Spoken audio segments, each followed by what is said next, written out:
Hello friends. Did you know that nearly 80% of those who watch my videos aren't subscribed? If you enjoy the content, I'd truly appreciate it if you hit that subscribe button. It helps a lot. Also, don't forget to leave a like and share your thoughts in the comments. Your interaction not only supports the channel's growth, but also helps these stories reach more people. Thank you all for being here. By the way, where are you watching from? Let me know in the comments. I've seen enough nights in this small town to know that sometimes the darkness isn't just a time of day. It's a presence, a weight that settles over you and whispers that nothing will ever be the same again. It all began on a routine Tuesday night. I'd just finished a lukewarm cup of coffee at May's Diner, a familiar stop on my rounds through Bramblewood, a town that wears its insignificance like a badge of honor. The neon sign flickered outside, and as I stepped into the cool, biting night, I never imagined that within hours my world would unravel. I was on a routine patrol when the call came in, a distressed voice on the radio explaining that Clarissa Moss, a young woman visiting her elderly grandmother, had reported her grandmother missing. Grammy Moss, as everyone in town affectionately called her, was a feisty woman in her late 80s, known for her steadfast independence and her weekly drives to the little country church. Her disappearance was as out of place as a scream in the dead of night. I arrived at the weathered cottage at the edge of town, its white picket fence and tidy garden belying the undercurrent of unease in the air. The wind was cold, and a faint mist had begun to roll in off the fields, blurring the edges of the familiar. Clarissa was waiting on the front step, pacing anxiously. Her eyes, wide and glistening with unshed tears, spoke volumes about her inner turmoil. "Wade, something's not right," she managed, her voice quivering as she spoke. I nodded silently and stepped inside the modest home with her. Everything in the living room was as it should be. Pictures neatly hung on the walls, magazines stacked on a low coffee table. Except for one detail that immediately set my instincts on edge. The back door stood ajar, and a ghostly breeze slithered in, disturbing the order of a few cherished knickknacks. Inside, I methodically searched every room, trying to piece together what could have happened. It wasn't long before Clarissa mentioned that her grandmother rarely used the basement. My attention was drawn to the narrow staircase leading downward, where the damp smell of must and old wood reminded me that every house holds secrets in its forgotten corners. Down in the basement, among relics of a long-forgotten past, I discovered something unusual. A trapdoor, almost imperceptibly hidden behind a bulky wardrobe that should have been in plain sight. I pulled it aside, and with a creak and a groan, the trapdoor yielded, revealing a ladder that descended into a dark, hidden space. "Stay here," I instructed Clarissa firmly, though not without a trace of unease.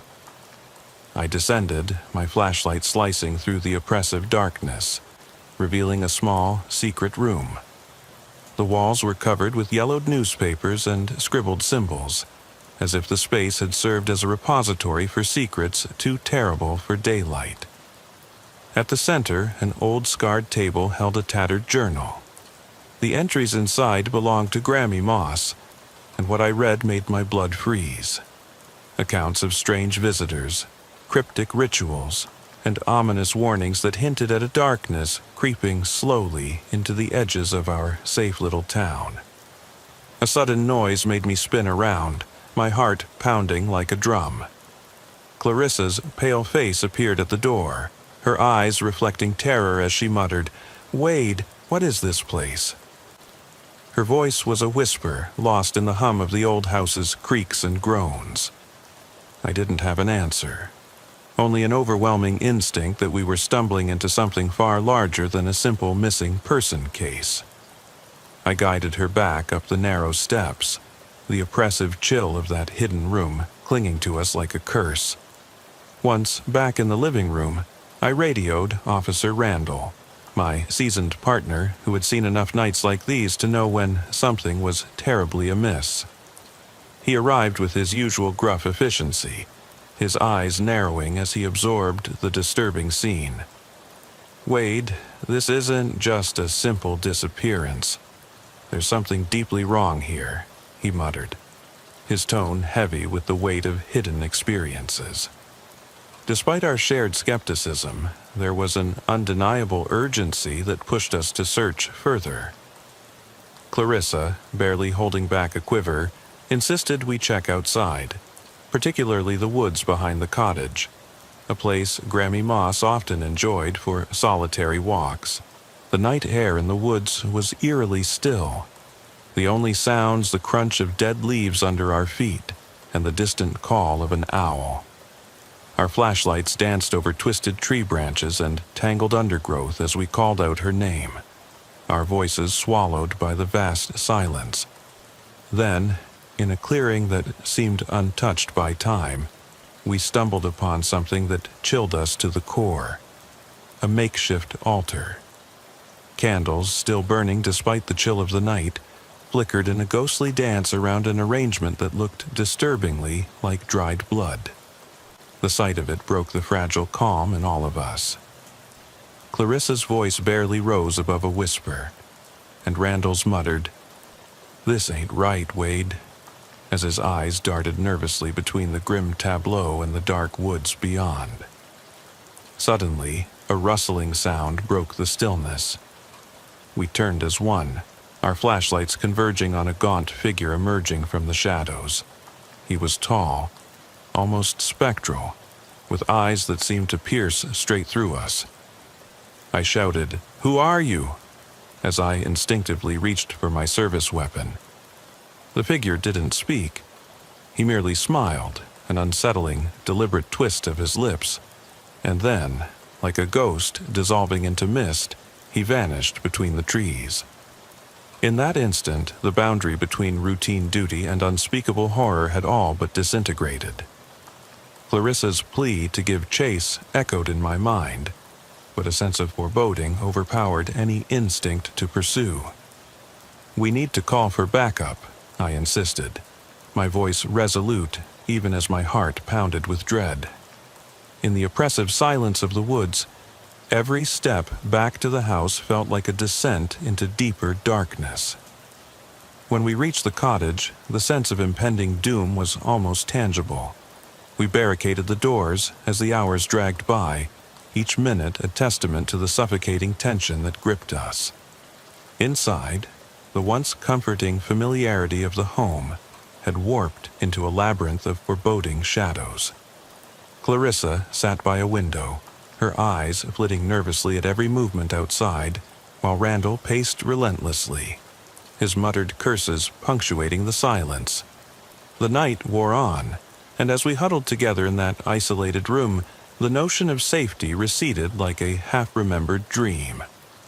Just before the break of dawn, a loud crash shattered our uneasy vigil, an echo from the basement that sent a fresh spike of terror through my veins. I mobilized instantly, flashlight and pistol in hand, and led Randall toward the familiar staircase.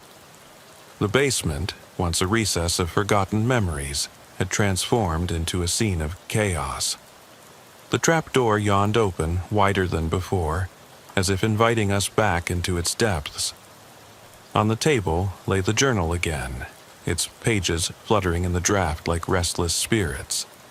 And there, standing silently beside it, was the mysterious man from the woods, his empty eyes fixed on us, his presence impossible to ignore. "Who are you?" I demanded, my voice steady despite the tumult in my mind. His reply came in a low, chilling tone. "I'm here to finish what she started." In that moment, as he lunged at us with a speed that defied human nature, I realized we were facing something that straddled the line between man and nightmare. The ensuing struggle was brutal, a cacophony of shouts, the reverberation of my gunshot echoing in the confined space, and the palpable fear that gripped us both. Randall's blows and my desperate shots brought the man crashing to the cold, unforgiving floor, his hand clutching his chest, even as his eyes burned with an unsettling calm, as if he had foreseen his own demise. Before long, state police backup arrived, and we found ourselves at the center of an investigation that would shatter any semblance of normalcy in Bramblewood. The officers swept the area, their expressions a mix of professional detachment and unspoken dread, as they discovered more altars and symbols in the woods, ominous markers of occult or ritual far beyond our everyday struggles.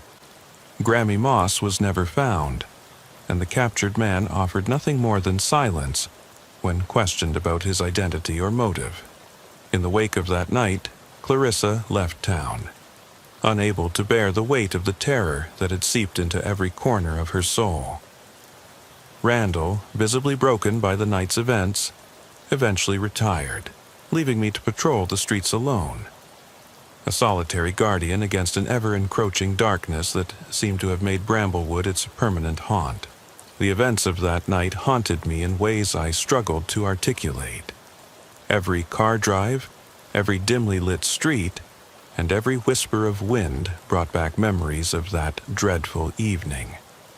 Back in the quiet solitude of my patrol car, I would replay the events in my mind, questioning whether I had done enough, or if perhaps I had missed something vital, a clue or a warning that could have changed our fate. Each shadow on the roadside and every flicker of light on wet pavement served as a reminder that what we had encountered was not just a random act of violence, but the deliberate orchestration of a darkness that had been building for years, hidden in plain sight within the fabric of our community. As dawn crept over the horizon, I found myself alone at the station, the silence of an empty precinct both comforting and alien. I sat at my desk, the cool glow of the computer screen casting long shadows that danced in rhythm with my troubled thoughts. I couldn't help but wonder if we had truly captured the source of the evil, or if it was only the latest manifestation of a force that had long been gathering strength in the corners of our lives. I glanced at the evidence files, the journal, the symbols, the charred remnants of altars, and a gnawing doubt took root. Perhaps Grammy Moss had known more about this than anyone had suspected, and her disappearance was not an isolated incident but part of a larger, orchestrated plan. In that moment I vowed to dig deeper, to unravel the tangled threads of fear and tradition that had ensnared our town, even if it meant facing horrors I had never imagined. The investigation in the following weeks dragged me into a relentless cycle of sleepless nights and fractured days. I pored over archives and old case files, revisiting reports of unexplained occurrences that had long been swept under the carpet in a town that prided itself on its quiet normalcy. I met with locals whose eyes would widen at the mere mention of Grammy Moss's name, and whose voices would drop to hushed tones as if talking about an ancient curse. I began questioning long-forgotten histories of Bramblewood, stories of secret societies, hidden rituals practiced by those who walked the line between devout piety and fanaticism, and whispered rumors of sacrifices made under the veil of night. Late one evening, in the back room of the station, with nothing but the buzzing of old fluorescent lights and the scratch of my pen against paper for company, I recounted everything that had happened in meticulous detail. I documented the eerie messages in the journal, the meticulous placement of symbols in the basement, and even the unsettling calm in the eyes of the man we had captured. Every small detail carried a heavy significance, hinting at a deeper conspiracy that transcended conventional law enforcement. I knew that the department wasn't well equipped to tackle something that bordered on the occult, yet I also understood that ignoring it would leave Bramblewood vulnerable to forces that might escalate far beyond a single missing person case. I sought counsel from a retired detective known for his unorthodox methods, a man rumored to have solved cases that defied traditional logic. He listened intently as I recounted my experience, his lined face remaining unreadable. "Wade, sometimes the truth is buried in lies that we're too afraid to acknowledge," he said slowly, each word measured. "There are forces out there that feed on our fears and our secrets. You must be careful. Once you unearth them, there's no guarantee you can put them back." His words, stark and ominous, resonated with every instinct I had honed over years on the force. I left that meeting with more questions than answers. The chilling possibility that the cult-like rituals and the strange man might only be the tip of an iceberg that threatened to drown us all in madness. And so began a journey into the heart of darkness. A journey that forced me to confront not only the external terrors lurking in abandoned corners and hidden chambers, but also the inner turmoil that gnawed at my sanity. Each night on patrol became a battle against a creeping paranoia, every shadow a potential enemy, every whisper of wind a harbinger of doom. I found solace in the routine of paperwork and radio checks, yet every routine check became a reminder of that night. I struggled to maintain the veneer of professionalism expected of a law officer, even as my thoughts were tormented by visions of cryptic symbols, ghostly figures, and the unyielding dread that something was watching me from beyond the veil. In those long, soul-crushing hours, my mind often drifted to Grammy Moss. What had she known? Had she been involved in some ancient ritual, or had she fallen victim to a malevolent force that she tried desperately to keep at bay? The unanswered questions tortured me, each one a fragment of a puzzle that refused to be solved. The quiet hum of the station's old clock seemed to mark every second with a relentless reminder that time was slipping away, time in which I needed to gather enough evidence, enough insight, before the darkness claimed more than just the souls of the lost. I remember one particularly harrowing night when, as I drove the lonely, unlit roads of Bramblewood, the radio crackled with a static-laden message. It was a garbled series of numbers, and a single word repeated over and over: "Return." The message sent shivers down my spine. I pulled over near a field where the mist thickened, my pulse racing as I questioned whether I had dreamed it. But the evidence, the way the beam of my flashlight cut through the fog, told me that the phenomenon was real. That night, as I patrolled the outskirts, I couldn't shake the feeling of being followed, of being drawn toward something inexorable and dangerous. The investigation, with its endless nights of research and terror, was transforming me in ways I'd never anticipated. I began to sleep less, haunted by nightmares that blended reality and myth. The face of that mysterious man, his empty eyes, and his final cryptic words haunted my every waking moment.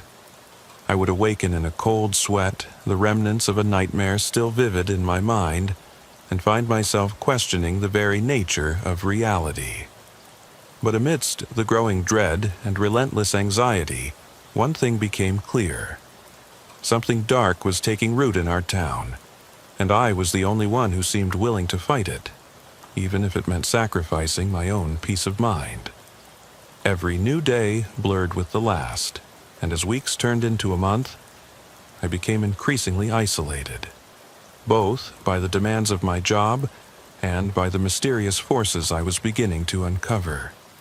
Bramblewood, which had once been a haven of quiet simplicity, now felt like a stage upon which an ancient and ruthless drama was being enacted. I resolved to unearth every hidden detail, to track down every clue, and to piece together the puzzle of Grammy Moss's fate, even if it meant confronting my own inner darkness.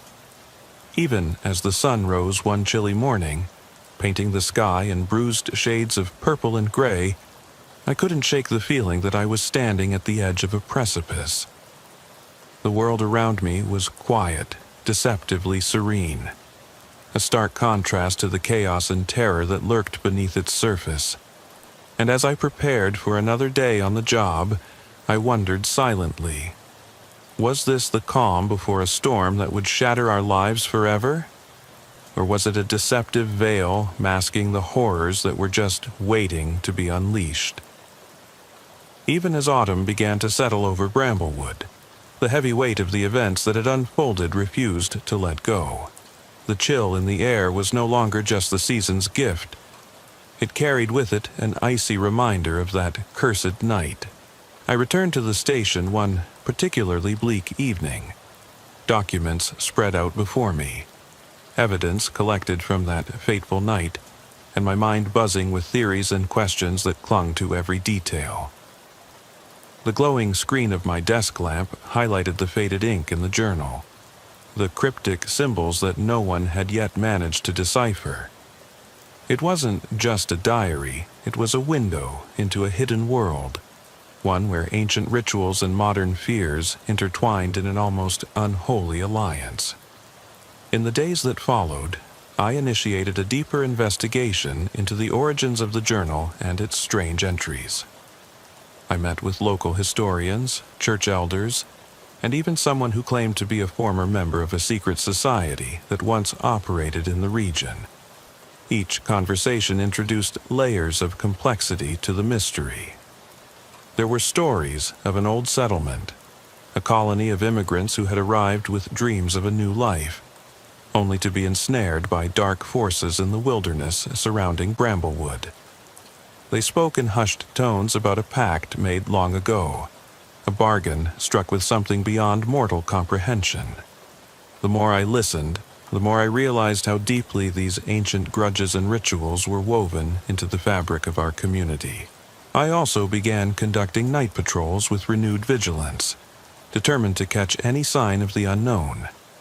My patrol car became both a sanctuary and a confessional, a place where the steady hum of the engine and the glow of the dashboard lights were the only constants against the chaos outside. On several occasions, while driving along desolate roads lit only by the sporadic flicker of street lamps, I experienced moments when the darkness seemed to pulse with a life of its own.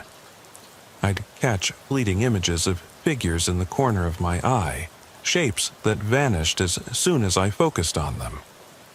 My colleagues at the station dismissed these as tricks of the light or symptoms of too many sleepless nights, but I couldn't ignore the feeling that something was watching me.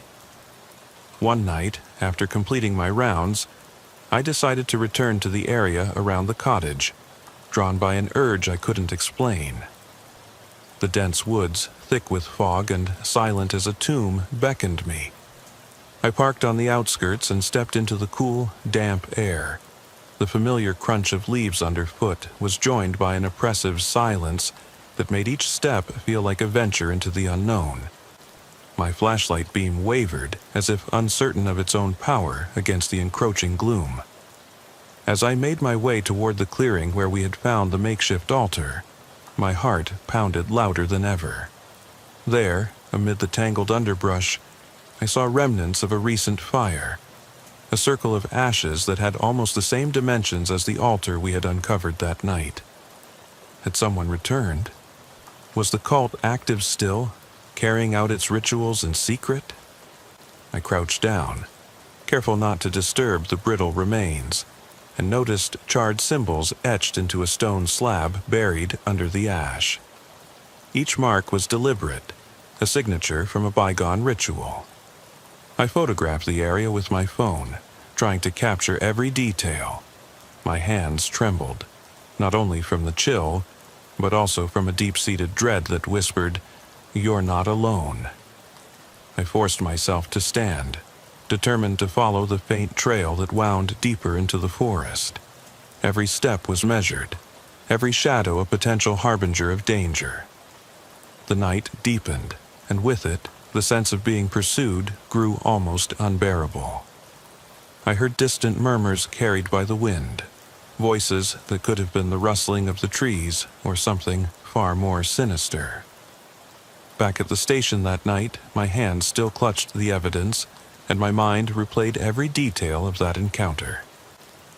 I was greeted with knowing looks and subtle nods from the few officers who remained awake. The conversation quickly turned to theories. old legends, forgotten pacts, and the possibility of an underground network of individuals dedicated to continuing these rituals. In the flickering glow of the interrogation room lights, I interrogated the evidence. The journal's pages, scrawled with frantic handwriting and cryptic symbols, began to form a pattern. It was as if Grammy Moss had been chronicling not just her personal experiences, but also a larger, orchestrated series of events. I could almost feel the weight of her long-forgotten struggle with forces she never fully understood, forces that now threatened to engulf all of us. My nights grew increasingly sleepless. I was visited by nightmares that were disturbingly lucid. Endless corridors, ghostly faces, and the echoing laughter of that inscrutable man from the woods. Sometimes I awoke to the sound of my own breathing, so loud in the silence of the early hours that I could swear it was not just me keeping vigil in the dark. I tried to anchor myself with routine, meticulously logging every call, every detail of my patrols. Yet the line between duty and obsession blurred as each day's events felt like a rehearsal for a final, all-consuming confrontation. I found myself questioning every decision. Had I been too cautious that night? Should I have pursued the mysterious figure deeper into the woods, even as my instincts screamed for backup? And most haunting of all, had Grammy Moss's disappearance been the catalyst for something far larger than a single lost soul? A ripple in a pond that had long been disturbed by the echoes of past sins. Every conversation with a local resident or a reluctant witness deepened the mystery. An elderly man at the county records office recounted whispers of a devil's covenant forged between early settlers and forces that defied explanation. A young librarian, who spent her days archiving local lore, mentioned records of inexplicable disappearances that dated back decades, all following the same eerie pattern. The more I investigated, the more I sensed that Bramblewood was a microcosm for a world where the ordinary coexisted with the extraordinary, and where the darkness was not confined to the night. It was interwoven into the very fabric of the town, a secret shared by those who dared not speak its name openly, lest they invite its wrath. By now, my officers began to notice a change in me, a hollowness in my eyes, an edge to my normally stoic demeanor.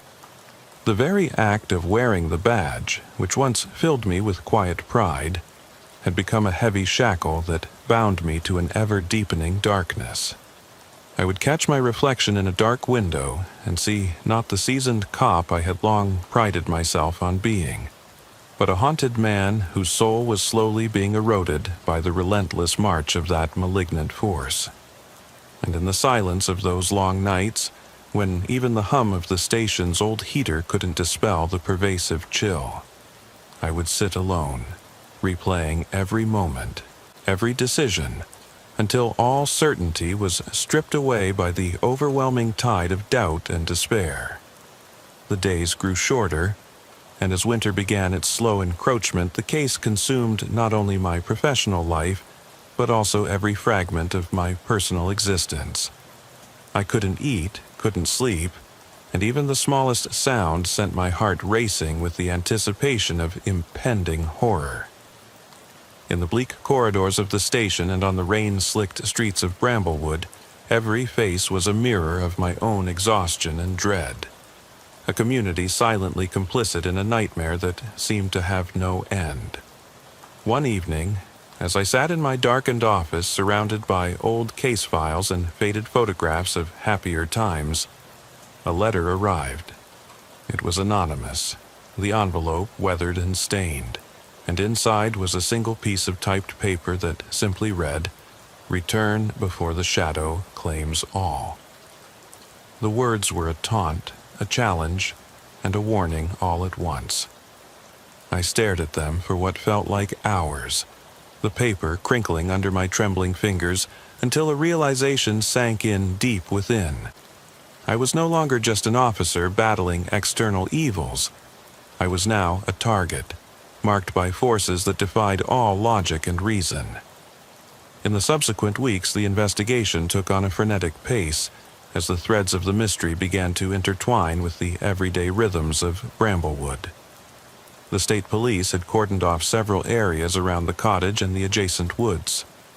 I found myself coordinating with detectives who had little patience for what they deemed local superstitions, yet even they couldn't entirely dismiss the bizarre evidence that lay before us.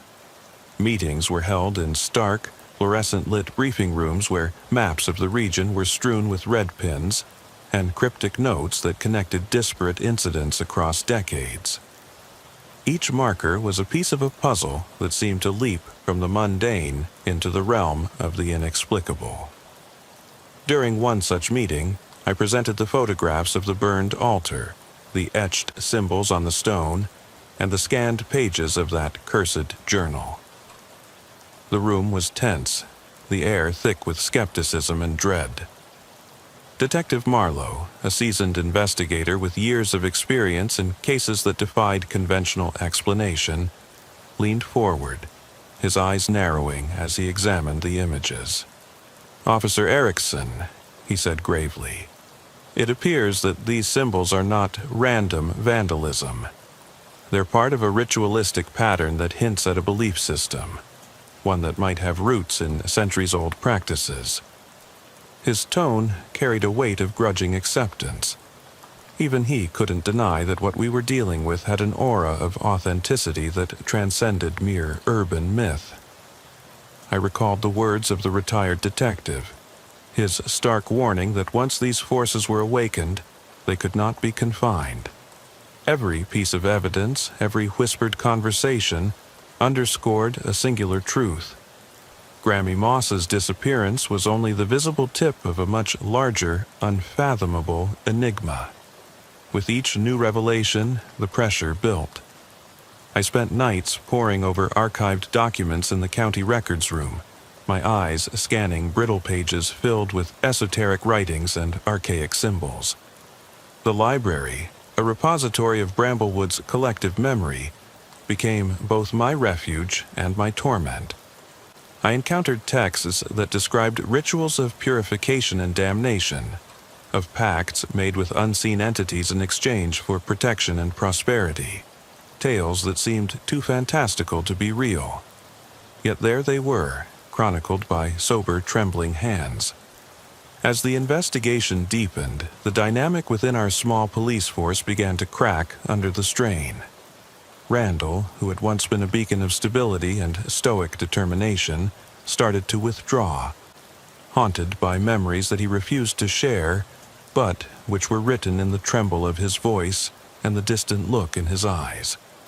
Clarissa, whose initial shock had transformed into a quiet resolve, gradually distanced herself, citing a need to escape the relentless terror that had invaded her life. The community, once tight-knit and trusting, now whispered behind closed doors. Each rumor and sideways glance a tacit acknowledgement that something unspeakable was festering beneath their noses. I found myself at crossroads both professionally and personally. The relentless pursuit of the truth, which had once been a noble mission, was now an obsession that threatened to dismantle every semblance of normalcy I'd fought so hard to uphold. My colleagues began to regard me with a wary mixture of admiration and pity. I was the man who had walked into the depths of darkness, armed with nothing but a badge and a stubborn resolve, only to come out the other side changed irrevocably. My nights were no longer filled with the simple comfort of routine checks, but with sleepless vigils, each hour punctuated by the echo of a distant, unearthly call to return. One particularly bitter evening, as a frigid rain pelted the glass of the station's windows, I received a call from a neighboring town. A farmer had reported unusual happenings on his property, a series of strange lights, eerie sounds in the dead of night, and an inexplicable pull that made the hairs on the back of his neck stand on end. I drove there immediately, the roads slick with rain and illuminated by the erratic dance of my headlights. When I arrived, the farmhouse was shrouded in darkness, its windows like empty eyes staring out into the storm. The farmer, a grizzled man hardened by years of solitude and labor, described the scene in a low, haunted tone. "It's like nothing I've ever seen before, Officer Erickson. There's something out there, right in my fields, a presence that moves with the wind. I don't know if it's man or something else." His words were both a confession and a warning. I spent hours searching the property, the rain washing away any semblance of normality. In a field near the edge of his land, I discovered a circle of scorched earth, arranged in precise, disturbing symmetry. It bore the unmistakable marks of the ritual symbols I had seen in that accursed journal. As I knelt there, flashlight trembling in my hand, I felt the oppressive grip of a power that was indifferent to human logic, a force that had been cultivated over generations and was now demanding tribute. My pulse hammered in my ears as I carefully collected samples and documented every detail. The evidence was irrefutable, yet it only deepened the mystery. Who or what was orchestrating these unsettling events? Was it the work of a reclusive cult, an ancient curse, or something far beyond our comprehension? In the days that followed, I found solace only in the raw, unyielding pursuit of the truth. I began to compile every scrap of information, every whispered rumor, into a comprehensive file. A modern chronicle of Bramblewood's descent into inexplicable darkness. The more I uncovered, the more I felt the creeping presence of that nameless terror, as though it was watching me, waiting for me to slip up. Even in the brief moments of camaraderie with fellow officers, the conversation invariably turned to that overwhelming, unspoken question: how deep does this rabbit hole go? And with every answer uncovered, the darkness seemed to grow ever more unfathomable. At night, as I drove along the rain-soaked roads, my eyes fixated on the interplay of light and shadow, the fleeting contours of the unknown, the silent promise of secrets yet to be revealed. In those moments, I could almost sense the past merging with the present, ancient voices whispering warnings that transcended the boundaries of time. I was no longer just patrolling the streets of Bramblewood. I was navigating a labyrinth of mysteries, each turn revealing yet another sinister clue. And through it all, I couldn't shake the disquieting thought: was I chasing ghosts, or was I about to awaken something that had been content to remain dormant, watching, waiting in the depths of time and memory? As the investigation pressed on with unyielding intensity, a bitter conclusion began to take shape.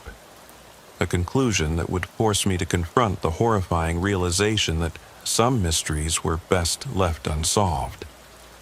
And yet, armed with my badge and a determination forged in the crucible of relentless nights, I knew there was no turning back. With every new discovery came the unmistakable sense that the true horror was not the unknown itself, but the inexorable pull it had on our souls, drawing us closer to a fate we might not survive. Every falling leaf, every whispered legend of Bramblewood, echoed one relentless truth. In the dance between light and shadow, despair and defiance, there was no escape from the darkness that had claimed our town. The winter's frost deepened, and the once familiar streets of Bramblewood transformed into a landscape of shadows and uncertainty. With the anonymous letter still etched in my mind, a cryptic message urging me to return before the shadow claims all, I doubled my efforts to track any lead that might point toward the source of this malediction. My routine night shifts became a blur of investigative fervor, intermingled with moments of paralyzing dread. I memorized every twisting alleyway, every lone intersection, anticipating that at any moment the elusive presence might make itself known again. My badge, once a symbol of order, felt more like an anchor to a life that was rapidly slipping into chaos. Late, One particularly bitter night, I received a call that would once again upend my already fragile stability. A frantic voice on the line told me that a small group had been seen near the old cemetery, an area notorious for its neglect and eerie quiet. The witness, a local handyman whose weathered face had seen too many strange things, spoke of figures moving silently among the gravestones, their forms barely discernible against the pallid moonlight. Without hesitation, I responded, racing through the desolate streets as icy rain pelted my windshield. The cemetery was cloaked in a mist that seemed to distort every shape, every sound. My flashlight beam sliced through the gloom, revealing crumbling tombstones and ancient trees that whispered secrets of the past. I moved carefully between the graves, every step measured and cautious. It was then that I glimpsed them. A group of people, hooded and silent, gathered in a circle around an unmarked grave. Their movements were synchronized, like a ritual performed with precise, deliberate motions. I could sense an energy in the air that was both mesmerizing and profoundly disturbing, a tangible force that resonated with the very ground beneath my feet. I stepped closer, the gravel crunching under my boots, and a hushed whisper of prayer or incantation reached my ears, distorted and unintelligible. In that moment, time seemed to suspend itself, and I was caught in a voyeuristic trance, witnessing a macabre dance that defied all sense of normality. I tried to make contact, to announce my presence, but before I could speak, one of the hooded figures turned toward me. For a brief, disorienting moment, our eyes met. Hers were hidden beneath the shadow of her hood, yet I felt an unspoken invitation to join their ritual. My instincts screamed at me to retreat, yet I stood frozen, enthralled by the surreal terror of the scene. The silence was shattered by a soft, measured cadence, an incantation that sent shivers racing along my spine. I retreated, my mind reeling with the surreal horror of it all, and retreated hastily back to my patrol car, leaving the spectral gathering behind like a half-remembered nightmare. That incident at the cemetery was just the beginning of an unsettling cascade of events. News of similar gatherings and sightings of shadowy figures began to spread among the locals. Some claimed these nocturnal congregations were linked to an ancient order that had protected the town in exchange for blood and obedience. Others speculated that the phenomenon was a modern manifestation of a long-dormant curse, rekindled by recent events. For me, the evidence was incontrovertible. Bramblewood was not merely a backdrop for petty crimes and quiet nights. It was a crucible where the ancient and the modern collided, giving rise to rituals that defied understanding. Every new report, every frantic testimony deepened the sense of impending doom. I organized small patrol teams, and even though the department's resources were stretched thin, I pushed for an all-out investigation into the clandestine activities. My efforts were met with a mixture of disbelief and resigned acceptance from higher-ups who had seen too much bureaucracy to take any radical steps. But I couldn't let that deter me. The lives of our residents, the sanctity of our town, depended on stopping this malevolent force before it could consume everything. Night after night, I revisited the crime scenes, retraced the paths of the hooded figures, and combed through every scrap of information I could gather. I found recurring patterns in the timing and locations of these gatherings, always aligned with the phases of the moon or significant anniversaries buried in local lore. Each discovery led to more questions than answers, and the growing realization that I was deep in a labyrinth with no clear exit gnawed relentlessly at my resolve. I began to document my encounters in a worn notebook, every detail recorded in a trembling scrawl. I wrote of the subtle changes in the air, the almost imperceptible shift in the temperature, and the disquieting feeling of being observed. More than once, I caught myself glancing over my shoulder in the deserted streets, half expecting to see that pale, gaunt face from the woods following me, a silent specter enforcing its own brand of justice. My relationship with Randall grew strained, too. The toll of these endless nights and the haunting visions that plagued us both began to create an unbridgeable distance between us.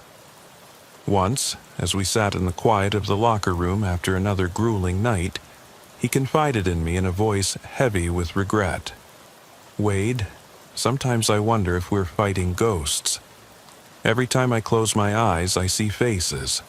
Those we've lost, those we haven't even met, and they stare into me, demanding answers."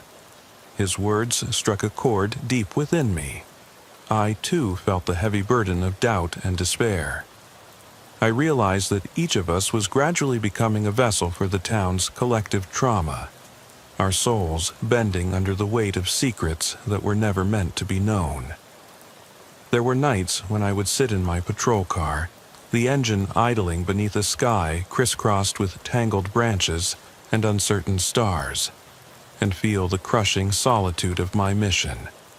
I questioned whether I was still the man who had once believed in justice and order, or if I had become something else entirely, a man marked by the malevolence of a darkness that no one dared acknowledge openly. The journey was no longer just about finding answers. It was about preserving the remnants of my sanity, my identity, and the fragile hope that somewhere amidst the terror there was still a path to redemption. In the midst of all this, whispers of a new development reached me. A rumor that there was to be a final, clandestine gathering at the very heart of the woods, one that promised to reveal the true extent of the forces at work in Bramblewood. The details were murky, gleaned from furtive conversations in dimly lit bars, and the paranoid scribblings of minds teetering on the edge. Yet the promise of a climactic confrontation was both a beacon and a curse. I knew that attending meant plunging headfirst into the abyss, risking everything I held dear, my career, my sanity, even my life. But the thought of ignoring it, of letting the darkness continue to fester without challenge, was equally unthinkable. As the date of this secret congregation loomed closer, I steeled myself for what might be the most harrowing night of my existence, silently vowing that, come what may, I would confront the terror with every ounce of resolve I had left. The night of the clandestine gathering arrived with an oppressive heaviness, as if the very air conspired to smother any hint of hope. I parked my car on the edge of a sprawling clearing deep in the woods, far from the meddling eyes of Bramblewood's inhabitants. The moon hung low and swollen, its silvery light filtering through skeletal branches and casting long, trembling shadows on the ground. I was alone now, armed only with my service weapon, a sturdy flashlight and the battered notebook that had become a repository of my darkest thoughts. Every instinct screamed at me to turn back, to retreat into the safety of routine patrols, but the call of duty, and perhaps something else beyond duty, drove me deeper into the heart of the forest. As I advanced along a narrow, winding path, the sounds of the night seemed to amplify. Every crack of a twig, every rustle in the underbrush was magnified into a cacophony of whispered warnings. I had long since learned to trust my instincts on these nights. Caution was as vital as my firearm. The path eventually opened into a large clearing, where I could see a gathering of figures, hooded and indistinct, forming a rough circle around a stone monument that jutted out from the earth like a relic of a forgotten civilization. The stone was ancient, its surface weathered and inscribed with indecipherable markings that pulsated in the dim moonlight. I hid behind a copse of gnarled trees, peering out as the hooded figures began their ritualistic motions. Their bodies moved slowly and deliberately, swaying in unison as if participating in some hypnotic dance. The silence in the clearing was profound, broken only by the rhythmic chant that seemed to emanate from the very ground beneath them. A low, resonant hum that vibrated through the soles of my boots. I clutched my flashlight tighter, and my heart pounded in my ears as I strained to discern any sign of what they might be summoning. Was it an echo of ancient rites, or a harbinger of something unspeakable waiting to be unleashed upon the world of the living? Time blurred in that clearing. Minutes stretched into eternities as I watched the figures. I took careful, measured notes in my notebook, recording every gesture and every inflection of their voices. It was in these moments of suspended terror that the full horror of our situation became apparent. These gatherings were not random acts of vandalism or isolated incidents of madness. They were deliberate, orchestrated rituals performed with almost religious fervor. A dark communion with forces long dormant and hungry for reclamation. I could almost feel the ancient energies swirling around me, an oppressive presence that seeped into my bones and whispered forgotten names. Suddenly, a chill ran down my spine as a figure detached itself from the circle and walked slowly toward where I hid. Every instinct screamed at me to bolt, to run before I was discovered, but I found my feet rooted to the spot. The approaching figure was distinctly different from the others. The folds of his hood were tattered, his gait uneven, and there was a depth to his eyes that spoke of unbearable pain and resignation. When he finally came into the narrow beam of my flashlight, I saw that his face was gaunt, almost skeletal. Yet there was an uncanny dignity in the sorrow etched into every line. He reached out a trembling hand as if in greeting, or perhaps in warning, and murmured something so soft I could barely make out the words, "Return, before the shadow claims all." My breath caught in my throat. The words, identical to those in the anonymous letter, reverberated in my mind with an echo of fate. The figure's gaze locked with mine for a moment that seemed to last an eternity, and in that silence I felt as if he were transmitting a desperate plea, a final warning to turn back. But as soon as the moment passed, he melted back into the circle and rejoined the ritual, as if he had never been alone at all. I was left trembling in the darkness, each pulse in my veins a reminder that I was dangerously close to a boundary that perhaps should never be crossed. I knew then that the gathering was the culmination of everything, the darkest rituals, the unexplained vanishings, the cryptic messages that haunted my sleepless nights. I waited until the chanting reached a fever pitch, and then I made my decision. With a deep, steadying breath, I stepped out of the cover of the trees and into the clearing. My presence sent a collective shudder through the group, their eyes, and what little I could see of them, reflecting shock, fear, and something that resembled recognition. My voice broke the charged silence.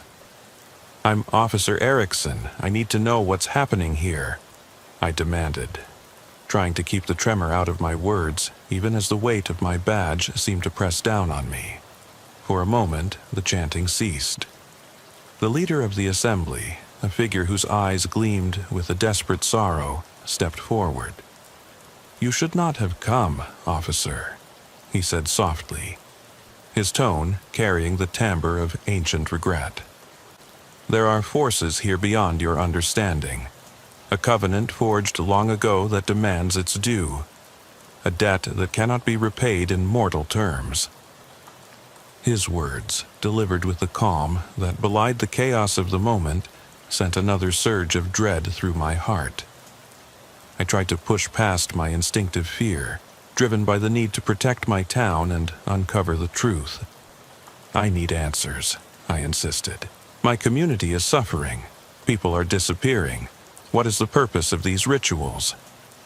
The assembled figures exchanged glances, and for a long, agonizing moment silence reigned once more. Then the leader spoke again, his voice heavy with resignation. "It is not we who call upon these forces, Officer Erickson, but they who call upon us, your Grammy Moss. She sought protection in the old ways. A a pact with powers that defy your modern laws. In doing so, she awakened a legacy, a burden passed down through generations. And now, that burden claims its due. His words were cryptic, imbued with layers of meaning that eluded immediate comprehension. The gravity of his statement sank into me like a stone. Was it possible that the innocent, venerable woman I had come to find was entangled in a contract with something beyond human understanding? As I pressed for further explanation, the crowd began to disperse, retreating silently into the dark embrace of the forest, leaving me with only the leader's words and the bitter taste of uncertainty. I followed him at a distance, my flashlight beam trembling over the ground as we navigated a winding path that led to an ancient stone structure, a ruin that looked more like a shrine than anything built by human hands. Its surface was covered with inscriptions and faded murals that depicted figures in elaborate robes, entwined with images of serpents and chaotic cosmic symbols. The leader motioned for me to sit, and beneath the weight of that silent, mournful monument, he recounted a tale of lost hope, broken pacts, and the relentless cycle of sacrifice that had haunted Bramblewood for generations. Over the course of the next several hours, as the bitter night wore on and the cold began to seep into my bones, I listened as the history of the town unfolded before me in murmurs and half-forgotten lore. He spoke of ancient settlers who had, in desperation, struck bargains with entities they barely understood, a desperate measure to secure their survival in an unforgiving land. And with each bargain came a price, exacted in ways both subtle and horrific. It was a history of blood and sorrow, where every generation was forced to pay a tax in lives and sanity to keep an insidious darkness at bay. I felt the enormity of it all settle over me like a shroud. Every revelation, every whispered legend chipped away at the sturdy exterior I'd built around myself through years of diligent service. I was no longer just a cop. I was now an unwilling keeper of Bramblewood's darkest secret, bound by a duty that was as old as the town itself. The leader's voice softened as he delivered the final, harrowing truth. The pact is not yet fulfilled. There is still a debt that must be paid, and if it is not met, if the balance is not restored, then the shadow will grow, and it will claim more than just one soul. His eyes, dark and unyielding, locked onto mine as he whispered, "It may even claim you, Officer Erickson." The words echoed in the silence of that forsaken shrine, a dire warning that seemed to transcend the bounds of mortal comprehension. I left the clearing that night with more questions than answers, a heavy heart, and a lingering dread that no amount of police protocol could ever eliminate. Every step I took felt laden with the weight of fate, and as I trudged back through the rain-drenched woods, I couldn't help but wonder if my pursuit of truth was leading me toward an inevitable, inescapable end. My name is Daniel Mercer, and this is what happened on a night shift that changed the course of everything I thought I knew about Cedar Grove, Missouri. I remember the evening as clearly as if it were etched into my mind. A bitter autumn night with a chilly mist rolling in from the woods. I was on a routine patrol in a town where everyone knew your name and trusted their neighbors, where even the darkness seemed familiar. But nothing prepares you for the moment you realize that something is very, very wrong. It all began with a call at dusk. I was driving slowly through the main street, the orange glow of streetlights barely holding back the coming night, when my radio crackled with an urgent plea from Mrs. Mendez. Her voice trembled as she reported her son Eric missing, a young man who had always been fond of wandering off after long nights at the local diner or down at the abandoned warehouse by the river. I could hear the raw fear in her words as she begged, "Officer Mercer, please, you have to find him. I haven't seen him in 2 days." The streets of Cedar Grove, typically so quiet and safe, suddenly felt ominous. I promised her I would check every corner of the town, all the spots where Eric used to hang out. I made my way to his last known locations, the edgy neon glare of the corner bar, the dilapidated construction site at the edge of town, and then to that old forgotten warehouse whose broken windows seemed to weep with the secrets of its past. Every step I took felt heavier, the silence around me punctuated only by the distant hum of a midnight train and the rustling of dry leaves. There was no sign of Eric, not even a stray object or footprint to mark his passage. Every lead turned to nothing but a deeper, unbearable silence. Along the way, I exchanged a few words with neighbors who stepped out into the chilly air, their expressions conveying both sorrow and a fearful resignation, as though they already knew a grim fate awaited the town. Days turned into a restless vigil of unanswered questions and mounting tension. My partner, Tom, a stoic man who had seen more than his share of small-town mysteries, called me one foggy night with a tone I'd never before heard. Filled with dread, he said, "Daniel, meet me at the Baker place. Now." I remember the drive there vividly, the headlamps slicing through heavy fog, illuminating a long-forgotten farmhouse with creaking wooden steps and peeling paint that seemed to carry the weight of decades of despair. When I arrived, Tom's frantic gestures directed my attention to the creaking floorboards inside. There, smeared across the rotted wood, was a large, dark stain, blood, unmistakably fresh, glistening in the pool of weak light from our flashlights. "Jesus, Tom," I murmured, my voice barely audible over the pounding of my heart. That night, as the wind howled outside and shadows leapt at every corner, I felt the first heavy stirring of something utterly unexplainable. We combed through every dusty room and shuttered corridor of the house, yet aside from that monstrous stain there was nothing. No body, no other trace of violence, just an eerie void that threatened to swallow any rational thought. I couldn't shake the feeling that we were being marked by an unseen force, that every creak in the floor and every gust of wind was a harbinger of something much worse. The silence that followed was oppressive, filled with the weight of unsaid terror. I reported back to the desk at the county station, and word began to spread like wildfire. First silently among the older residents, then in hushed whispers at the diner, where every clink of silverware was punctuated by nervous glances over the shoulder. That night marked the beginning of an unraveling. As I drove back through the darkened streets, my mind replayed every moment, every uncertain detail. The once familiar terrain of Cedar Grove had morphed into a labyrinth of dread. A mixture of hot coffee and fear drove me onward. Every red light on the horizon seemed to signal another call, another soul lost to a darkness that I couldn't understand.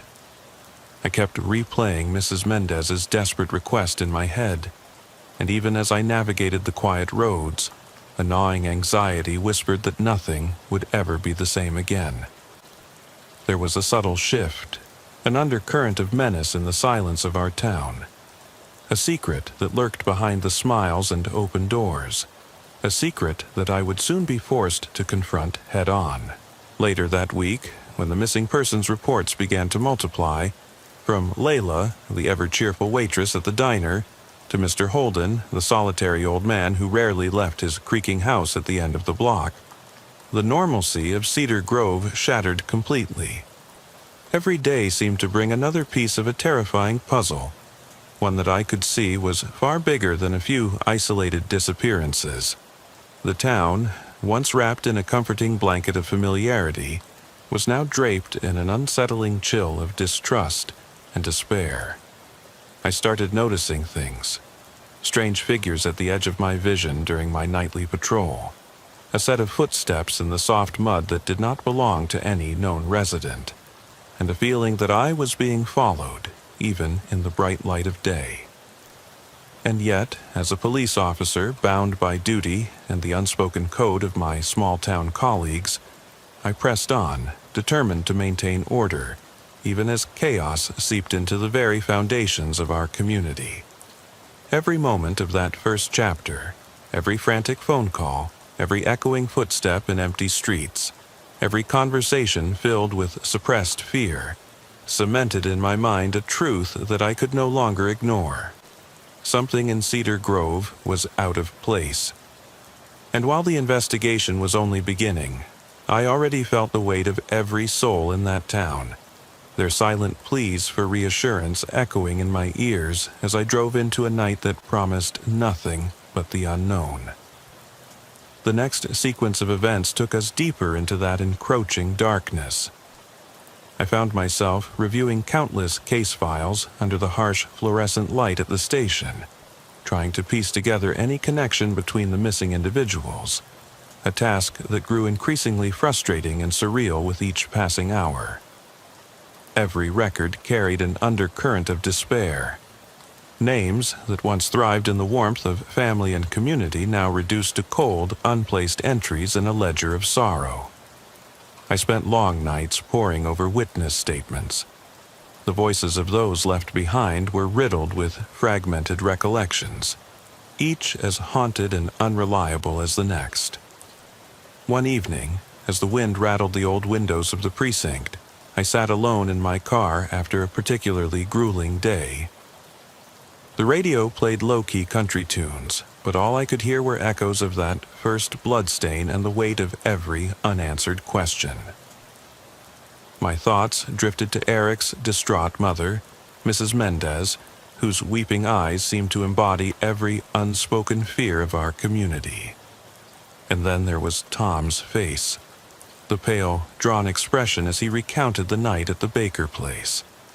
I couldn't help but wonder if a malevolent force was deliberately staging these events, a remnant from a past long buried beneath Cedar Grove's placid exterior. Late one night, while on a routine patrol along the abandoned industrial district, the shadows around me twisted into distorted shapes. I parked under an overpass and stepped out, the chill in the air making my breath visible as I scanned the area with a flashlight. The silence was almost as maddening as the constant buzzing of the radio back at the station. I retraced my route, noticing that every familiar landmark now seemed imbued with an uncanny foreboding. There were fleeting glimpses, a hand's silhouette against a window in an otherwise empty building, the soft whimper of wind, or was it a whisper, coming from somewhere within the darkened alley. Such moments blurred the lines between reality and the realm of nightmares, and I began to feel as if my mind was betraying me. Back at home, my wife Karen and our 2 children found it increasingly difficult to sleep. The ordinary, secure life we had built in Cedar Grove was now pervaded by an ever-present, unexplainable terror. One evening, Karen's usually confident tone turned to a frantic plea. "Daniel, I heard noises outside the barn, like footsteps circling the house." I rushed to reassure her, the acrid taste of fear mingling with the metallic tang of my own sweat. With my duty as both a father and an officer weighing on me, I conducted yet another periphery check around our property. In the dim glow of the moon, every shadow held a threat. Every rustle of wind echoed like a warning. It was in those moments that I fully comprehended the unyielding power of dread, an emotion that, though intangible, held the capacity to shatter the very fabric of one's existence. That relentless week, punctuated by the constant barrage of calls and the ever-mounting list of missing persons, slowly unraveled the stable tapestry of my life. My nightly patrols became nocturnal marathons of nerve-wracking vigilance. Every dark corner, every deserted driveway, was an invitation to confront the unknown. In between these grueling shifts, I found solace in brief moments of introspection, documenting the mental toll this investigation exacted on me. I began to note down every detail, each strange encounter, every moment of inexplicable paralysis, as if the act of writing could tether my sanity in the face of an overwhelming, unseen enemy. In the quiet solitude of my modest home office, lit only by the blue glow of a computer screen and the weak flicker of a dying lamp, I recorded the occurrences meticulously. Here, I wrote not only the factual elements of each case but also the visceral emotions that accompanied them. The prickling of my skin when I felt eyes on me, the heavy burden of responsibility as I waited by the phone for the next desperate call, and the crushing loneliness that accompanied each unanswered question in the dead of night. I was a police officer, sworn to uphold the law and shield my community from harm. Yet, with each passing moment, it felt as if I was increasingly exposed to a darkness that no amount of training could ever prepare me for. As the days blurred into one another, the investigation began to unveil a sinister pattern. The missing were not random. They were connected by a chilling thread, a methodical selection that defied all logic. Rumors spread among the townsfolk of a shadowy figure known only as the Collector. Whispers of his existence had circulated for years, spoken of in hushed tones in the diner and by the flickering light of old televisions. According to these murmurs, the Collector preyed on the vulnerable, snatching them away in the dead of night, leaving nothing but a trail of inexplicable horror. Though I had dismissed such urban legends as the ramblings of overactive imaginations, the mounting evidence forced me to reconsider. What began as a series of seemingly disconnected disappearances was slowly merging into a tapestry of calculated malevolence that threatened to engulf Cedar Grove entirely. The days that followed were marked by a palpable tension. The night shift, which once offered moments of quiet reflection, was now a battleground of fear and relentless vigilance. Every call, every drive through the winding roads, carried the heavy promise of potential danger. And as the investigations intensified, I found myself increasingly haunted by the perception that I was being drawn into a deeper, far more disturbing mystery than I could ever have foreseen. The parameters of my world were shifting irreversibly, and with every step I took, I was forced to confront the uncomfortable truth that the line between duty and despair was alarmingly fragile. I closed that part of my recollection with a heavy sense of foreboding, a prelude to a darkness that I could no longer ignore. Cedar Grove, once a sanctuary of simplicity and neighborly trust, was transforming before my eyes into a stage for an unfathomable horror. And as the investigation into Eric's disappearance and the subsequent string of unsettling events gathered momentum, I realized that I too was ensnared in a nightmare that offered no easy escape. The relentless pursuit of the truth led me and my team into an abyss we were unprepared to face. In the following nights, the investigation took a dramatic turn. Tom and I, driven by equal parts duty and despair, began to cross-check witness reports and forensic evidence gathered from the Baker place and other unsettling sites around town. We meticulously combed through hours of security footage, questioned those who had glimpsed strange figures in the fog, and tracked down every tip, even if it seemed as vague and maddeningly abstract as the whispering winds through the empty lanes of Cedar Grove. Every scrap of evidence pointed to a hidden presence that moved like a phantom among the shadows, always a few steps ahead of us. One particularly cold, rain-soaked night remains etched in my memory. We received a tip from a local who claimed to have seen a man lurking near the old industrial park. Disregarding the misgivings that had become so familiar, Tom and I headed into the drenching downpour. The slick streets glistened under the intermittent glow of street lamps, and puddles reflected the distorted images of our flashing lights. We followed his directions into an area where abandoned warehouses loomed like forgotten relics from another era. I remember the air, heavy with the scent of wet concrete and decay, as we navigated narrow alleys where every sound was amplified into a cacophony of eerie echoes. In one of these shadowed corridors, we found a series of fresh footprints leading toward a disused loading dock, a place where time itself seemed to have paused. I pressed forward, my heart pounding in synchrony with the relentless patter of rain. There, glistening in the intermittent light, I discovered a battered notebook abandoned on a rusted crate.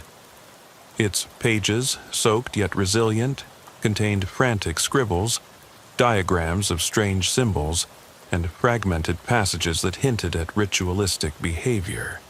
Though the words were nearly illegible, I could discern repeated references to waiting, collecting, and the price of silence. It sent a chill racing through my veins, a confirmation that the elusive myth of the collector was far from mere folklore. The notebook became my constant companion over the following days, a grim guide that forced me to rethink everything I believed about the nature of evil and its capacity to hide in plain sight. Each page, marked with warnings and desperate pleas for understanding, drove home the point that we were dealing with something methodical and deeply personal. I found myself obsessively retracing every cryptic clue mentioned in that faded journal, often questioning whether I was chasing the remnants of a disturbed mind or truly confronting an orchestrator of unspeakable nightmares. It wasn't long before I started receiving anonymous notes, crumpled pieces of paper slipped under my desk at the station, carrying the same cryptic symbols and dire warnings. Every note was a harbinger of impending dread, as though someone, or something, was deliberately watching, waiting for the moment when curiosity would lead me too far down a dark path. Each investigation day bled into the next, punctuated by late-night stakeouts and hurried radio exchanges, every shift a relentless battle against my own rising doubts and fears. I began to notice how the eyes of the people I once considered ordinary, my colleagues, the shopkeepers, even passing strangers, seemed to carry a quiet desperation, a shared recognition that something was very wrong. The community was united in its terror, bound by the intangible certainty that the darkness had come to claim what it wanted, and that none of us were truly safe. In those troubled hours, sitting behind the wheel of my patrol car, I often stared into the rain-soaked windshield, wondering whether the next shadow I saw was just an illusion or the harbinger of a fate I could not escape. And so, as the investigation deepened, so did the psychological toll it took on me. With every passing night, the pressure built in quiet bursts, a twitch of my eye here, a racing heartbeat there, until it suffocated every attempt at rational thought. Memories of childhood fears, long buried beneath the mundane rhythms of a small-town life, bubbled up in the most unexpected moments. The line between officer and victim blurred, as I found myself wrestling with the terror of being alone in a labyrinth of unanswered questions and creeping shadows. Cedar Grove, which once thrived on the simplicity of neighborly trust, was now a cauldron of silent terror simmering beneath an unyielding surface of calm. I spent long hours in solitary confinement at the station, fueled by bitter coffee and a desperate need for answers. The world outside was rapidly dissolving into a nightmare where every smile was concealing a grim secret, and every familiar face might hide a sinister intent. In that period of relentless pursuit, my life became a series of disjointed moments, a fragmented mosaic of whispered warnings, fleeting glances into the abyss, and a mounting sense of impending doom. And while the notebook and the anonymous notes provided a thread to follow, they also deepened the mystery, revealing an intricate dance between a predator and his prey that grew ever more intimate and personal with each passing night. As the investigation gained momentum, I began to notice a pattern in the disappearance reports that pointed to a common denominator, an underground network of places that echoed the very layout described in that tattered journal. It was as though the collector had not only infiltrated our town, but had meticulously designed a domain where he could operate with impunity, far beyond the reach of conventional law enforcement.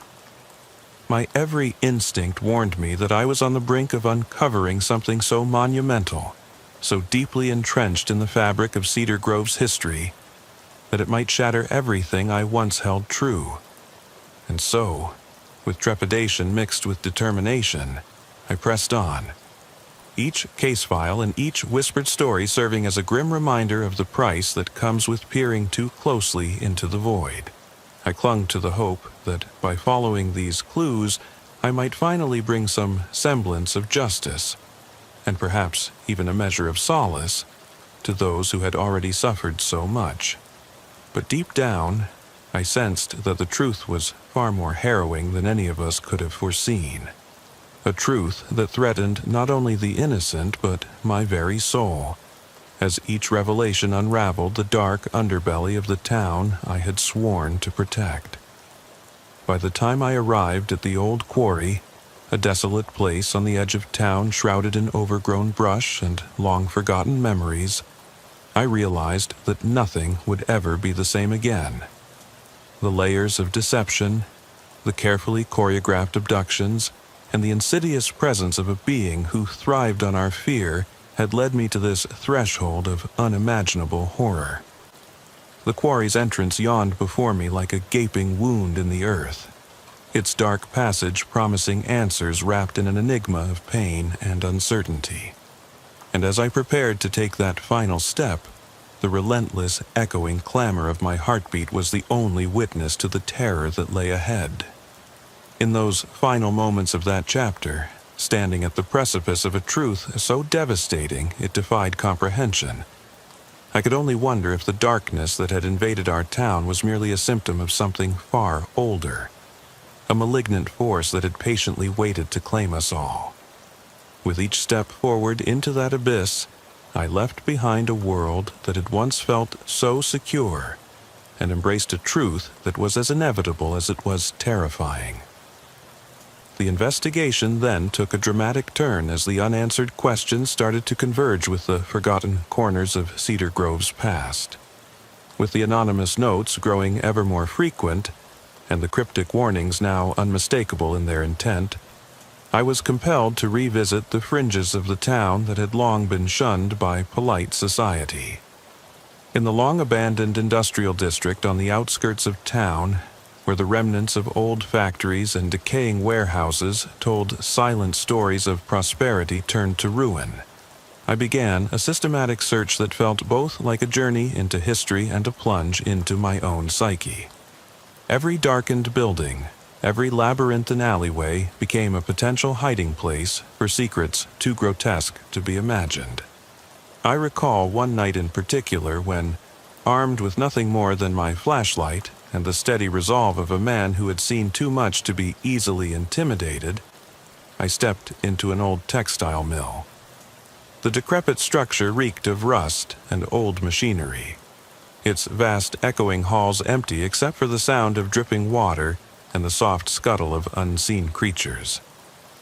I swept the beam of light across rows of broken equipment and crumbling walls, desperate for any sign of life or a clue that could tie these incidents together. It was in that forsaken place that I stumbled upon another chilling artifact, a photograph, yellowed by time and splattered with what I later determined to be dried blood. The image featured a group of people, their faces hopeful and unaware, standing before the very same mill I was in. At the bottom of the photo was a handwritten note in spidery letters. "They will come for you when the night speaks." I couldn't tell if it was a message left by a victim or a taunt from someone or something that reveled in our collective torment. That photograph, as unsettling as it was cryptic, became another piece of the puzzle in a tapestry woven with the threads of fear and mystery. Every new discovery deepened the sense of foreboding. I began to receive phone calls late at night, voices on the other end whispering disjointed, garbled messages before the line went dead. Each call, each fading echo, was like a fragment of a nightmare that refused to recede with the dawn. I found myself haunted by vivid dreams, scenes of abandoned places and shadowy figures, intermingled with the distorted voices of those who had vanished. Sleep, once a refuge from the relentless demands of duty, had become an arena where my deepest fears were laid bare. I would wake up drenched in sweat, my heart hammering in the darkness, struggling to shake the sensation that I was being watched even in my most private moments. The more I uncovered, the more it became clear that the collector was not simply a deranged individual operating on the fringes of society. He was a manifestation of something far more insidious, a dark force that seemed to occupy the spaces between our collective fears. Every piece of evidence, every whispered rumor from a frightened citizen, painted a picture of a predator who was methodical, calculating, and disturbingly meticulous in his operations. It was as if he was playing a macabre game, relishing in the power he held over lives.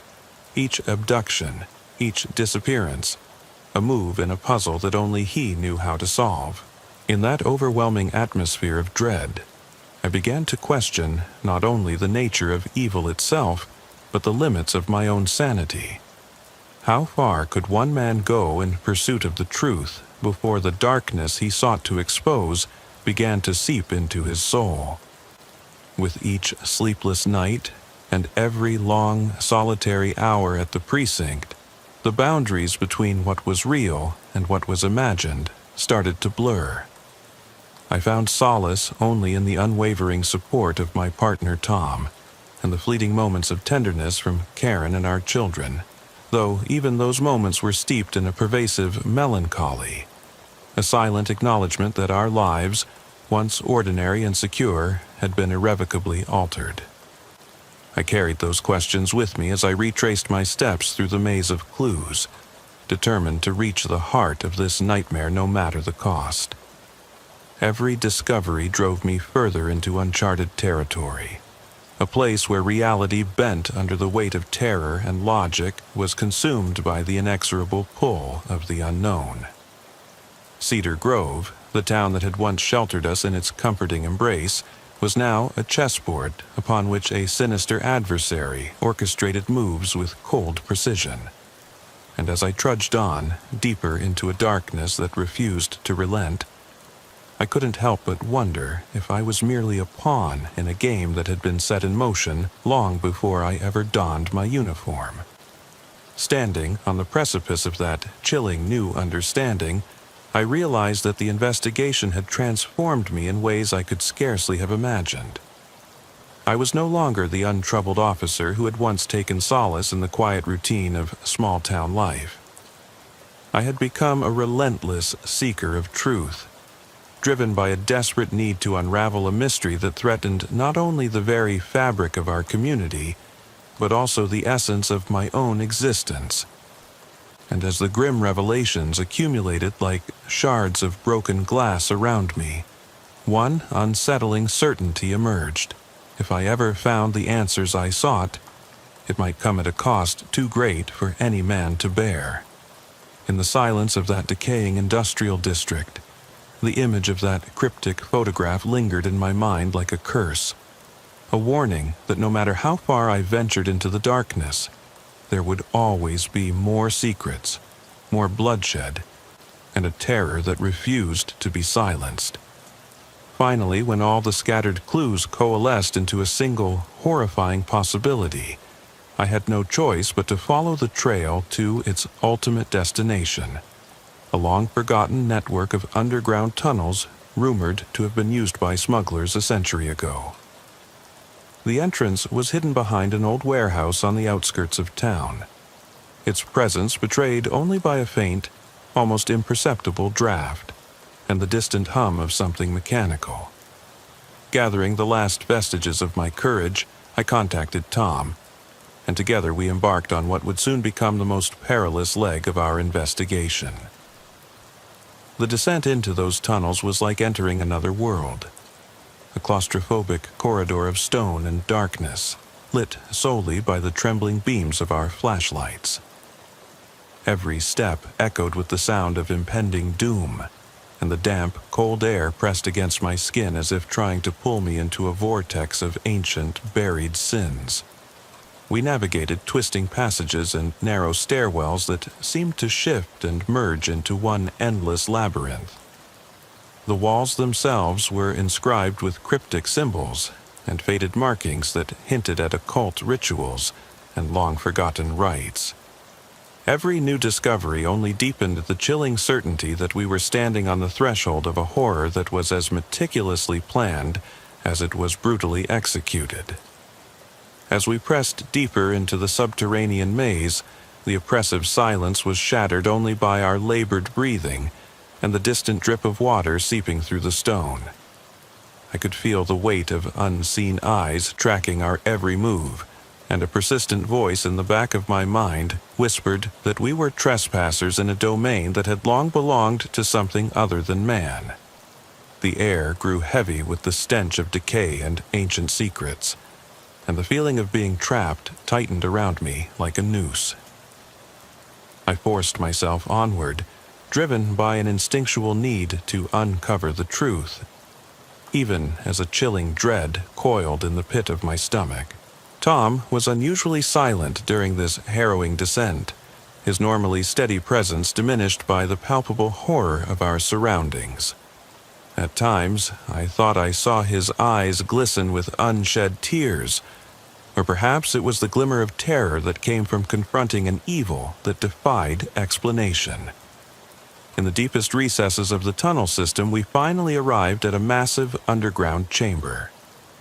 The space was vast, its cavernous ceilings lost in darkness, and in the center of it stood a bizarre and macabre tableau. There were makeshift cells, crudely constructed from chains and rusted metal, and in some of them, if my failing eyes could be trusted, I thought I saw the faint, unmoving forms of people trapped in a living limbo.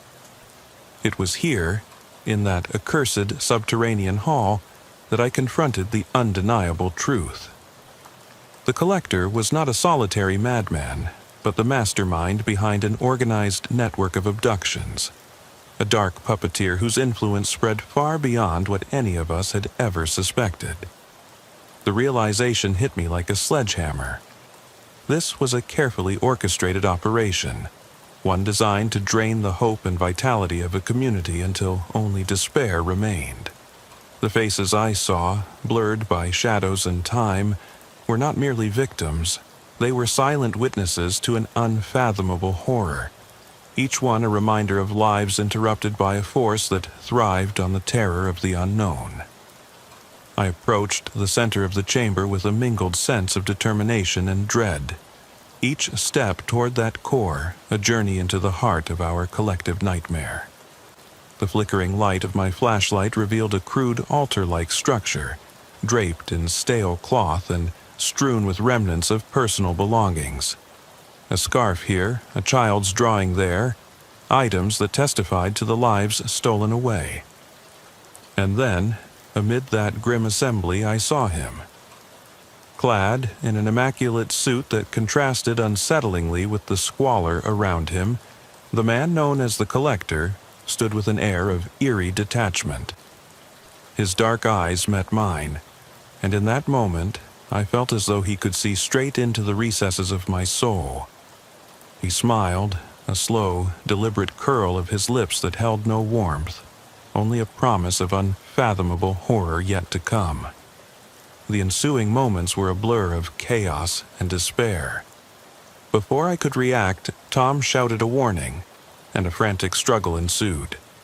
I remember the sound of fists and muffled cries, the clatter of metal chains as a scuffle broke out in the oppressive darkness. In the chaos, the Collector slipped away, disappearing into the labyrinth of tunnels as if he were nothing more than a wisp of smoke. My colleagues, who arrived in response to our frantic radio calls, managed to secure the area and free several of the captives. But for all our efforts, the mastermind behind these unspeakable crimes eluded us, and left behind a trail that hinted at even greater horrors looming on the horizon. By the time we emerged from those depths into the cold light of a bleak, overcast dawn, I realized that nothing in Cedar Grove would ever return to how it once was. The scars of that night cut deep, both on the physical landscape and the fragile psyches of all who had witnessed or suffered through the ordeal. In the days that followed, as the media descended and authorities scrambled to piece together the full extent of the underground network, I was left with a gnawing sense of responsibility and an unsettling fear that the evil I had encountered was merely the surface of something far more insidious. Every detail of that investigation had altered me irrevocably. The relentless paranoia, the creeping desolation, and the growing certainty that somewhere, in the silent corners of our lives, a predator still lurked, patiently biding his time. I spent long hours at the station, revisiting every grain of evidence, every cryptic symbol, and every whispered rumor, my mind a tapestry of horrors that refused to be unwoven. I recorded my findings, not in the sterile pages of a report, but in a trembling journal that served as both confession and warning, a testament to a man who had seen too much and yet could not stop searching for the truth. Even as we moved to lock up the evidence and take precautionary measures, there was no reprieve for the souls of Cedar Grove. The city council held emergency meetings, local churches offered prayer vigils, and every conversation, every quiet glance, carried a shared, unspoken question. How do you fight a darkness that's woven into the very fabric of your existence?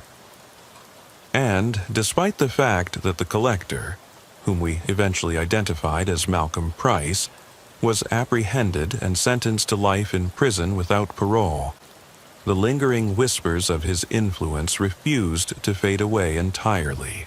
In the aftermath, I resumed my duties, but nothing felt the same. Each night shift was haunted by memories of that underground labyrinth, the cold metal of chains, the desperate eyes of captives, and the hollow smile of a man who had vanished into the dark. The station itself became a repository of silent grief, where exhausted officers traded weary glances that spoke volumes about the inner battles they fought every time they stepped onto their patrol cars. I returned home to Karen, whose warm embrace now felt like a fragile barrier against the encroaching dread of a world that had revealed too many of its secrets. Yet, even in those tender moments, the shadow of that night clung to me, a reminder that evil rarely dies. It merely waits for the opportune moment to rise again. Every so often, as I sat in the stillness of the night, alone in the company of my thoughts, and the distant hum of a forgotten radio, an inexplicable chill would seep into my bones. There were nights when I could swear I heard the low, almost imperceptible murmur of a voice on the wind, as if the collector or one of his unseen acolytes were watching, waiting to remind me that our town's nightmare was far from over. And on some of those nights my sleep was broken by dreams that seemed all too real. A never-ending series of distorted images, where the faces of those who had vanished merged with the bleak corridors of the tunnels, and the final word, whispered in a raspy cadence, was a question I could never quite shake. Are you ready for the next shift? It was a bitter, damp night in early November when the call came through. A soundless vibration in the background of my routine patrol that shattered the predictable silence of our small suburban territory near Castlewood. I remember it vividly, not only for the urgency in the operator's voice, but also for the premonition that something was terribly off. I'd been on the night shift for nearly 2 decades, driving through streets where every porch light and rusted mailbox told quiet stories of everyday life, when a panicked whisper over the radio pierced that monotony. A single-family home on Edgewater Drive, its windows flickering in the uncertain glow of a failing street lamp, had reportedly been broken into. A young woman, alone and frightened, had dialed 911 with her trembling voice describing footsteps echoing in the hall below. However, Before she could divulge her position within the house, the line went dead. I switched on the overhead light in my cruiser, my grip tightening around the radio as I briefed my partner, Mike, about the urgency of our call. We sped towards the residence, our cruiser's tires hissing over damp asphalt and gravel. Rain had started to fall in a cold, stuttering drizzle, a fitting accompaniment to the somber mood outside. The streets of Castlewood, usually placid and almost sleepy on nights like this, were transformed into eerie corridors shadowed by towering trees that swayed ominously in the gusting wind. As we navigated through the winding lanes, my mind churned with thoughts of the unknown. I had always prided myself on my composure, on the ability to compartmentalize fear and focus on the task at hand. But that night, something deep inside me stirred, a dark, unnameable anxiety that wouldn't fully relinquish its hold. Pulling up to the house, I noticed immediately that something was out of place. The front door, ajar and creaking on its hinges, beckoned us into a space that felt abandoned yet charged with a latent menace. I recalled every detail of the police training. Approach with caution. Secure the perimeter. Announce yourself clearly and never rush into an unknown danger. My heart hammered in my chest as I signaled to Mike and stepped out of the cruiser, my boots crunching on fallen leaves that seemed to echo my every step. "Police!" I shouted over the low murmur of the wind as we moved towards the entrance, our flashlights cutting swaths of pale light into the dense darkness. Inside, the atmosphere was oppressive, a heavy, almost tangible silence, punctuated by the occasional creak of old wood and the distant hum of faulty circuitry. The layout was deceptively ordinary, a narrow hallway leading into a modest living room with threadbare wallpaper and the residue of a life left undisturbed. I swept the area methodically, my senses on high alert for any sign of the intrusion. Then, almost imperceptibly, I heard a soft thud, a sound that should not have been there. I exchanged a brief glance with Mike, our eyes conveying a shared sense of apprehension as we moved deeper into the maze-like interior. The silence that followed was deafening, each step amplifying the underlying tension of the unknown. As I ascended the creaking staircase, the weight of solitude pressed in on me, reminding me of the late hours spent alone with my thoughts and the darkness that sometimes threatened to overwhelm rationality. Every room passed under my scrutiny carried an air of neglect, as if time itself had slowed to a crawl within these walls. It was then that I heard it again, a muted, almost rhythmic breathing coming from somewhere upstairs. The sound was human, desperate, and unmistakably laden with terror.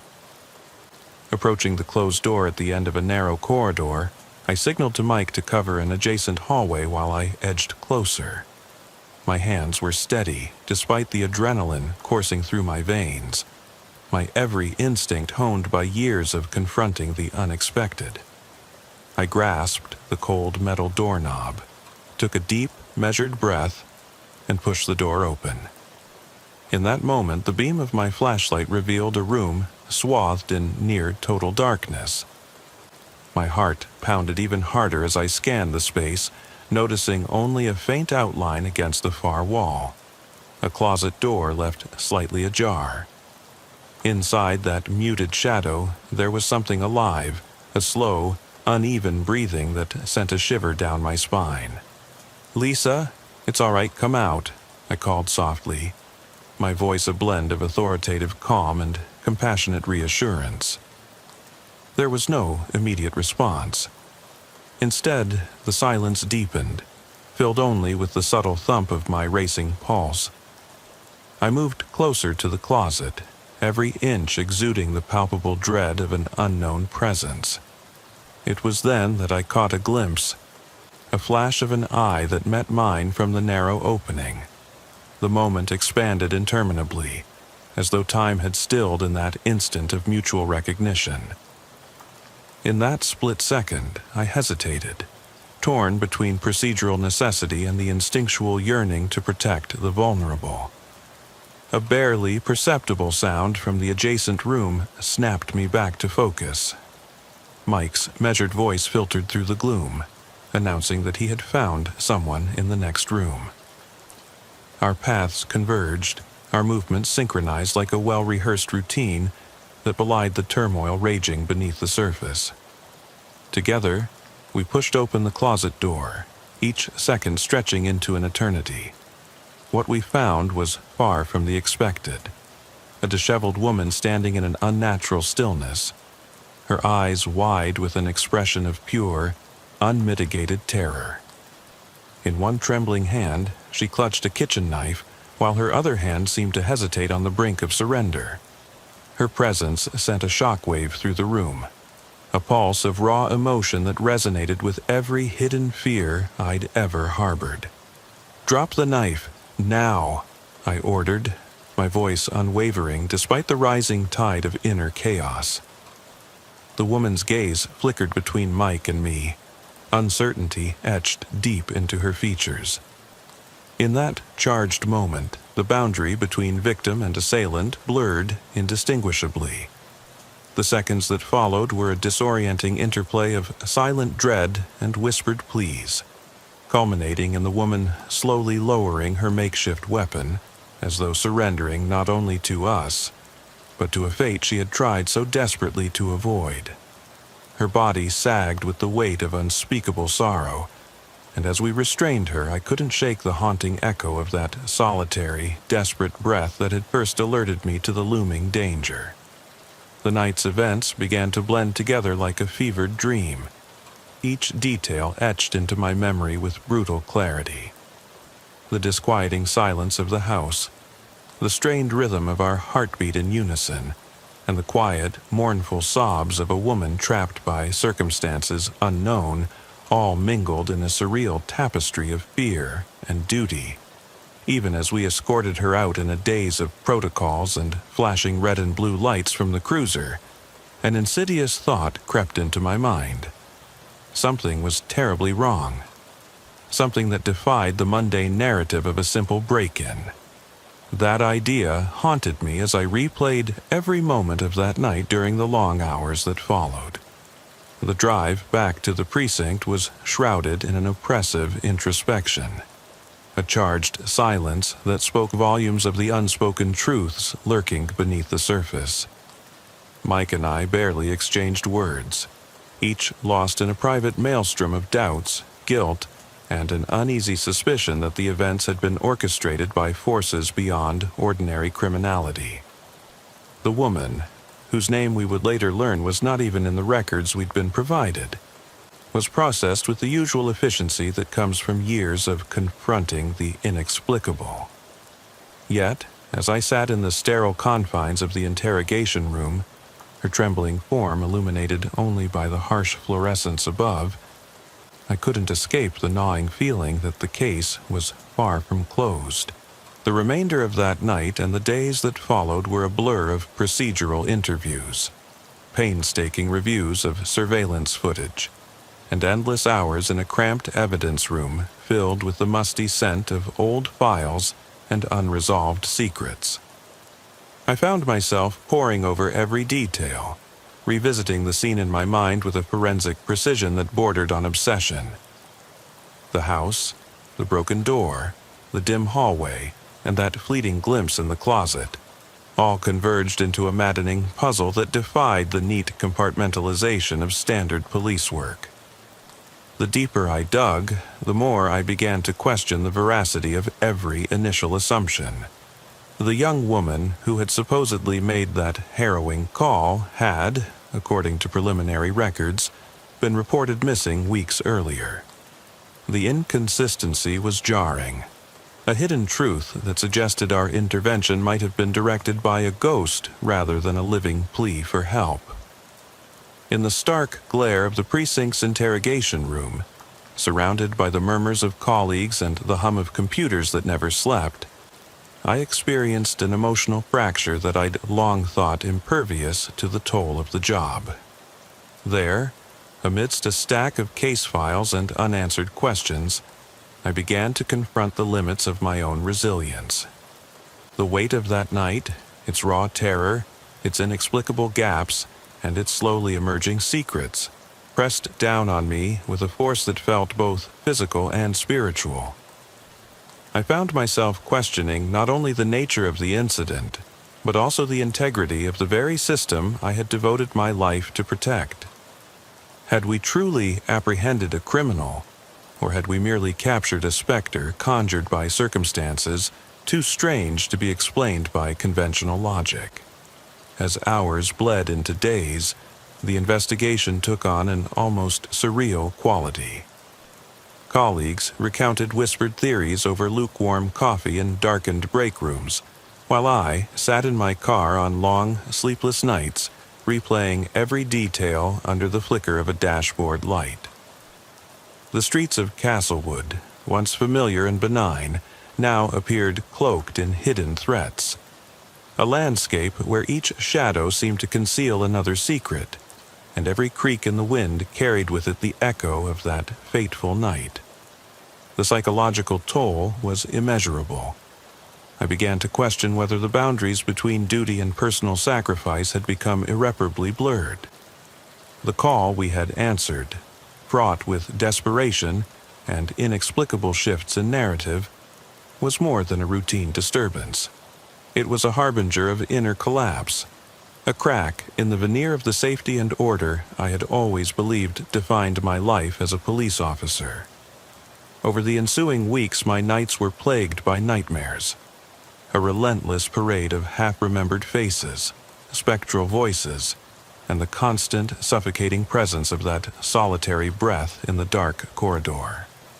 I would awaken in cold sweats, heart pounding, as if trying to outrun an unseen threat lurking in every corner of my memory.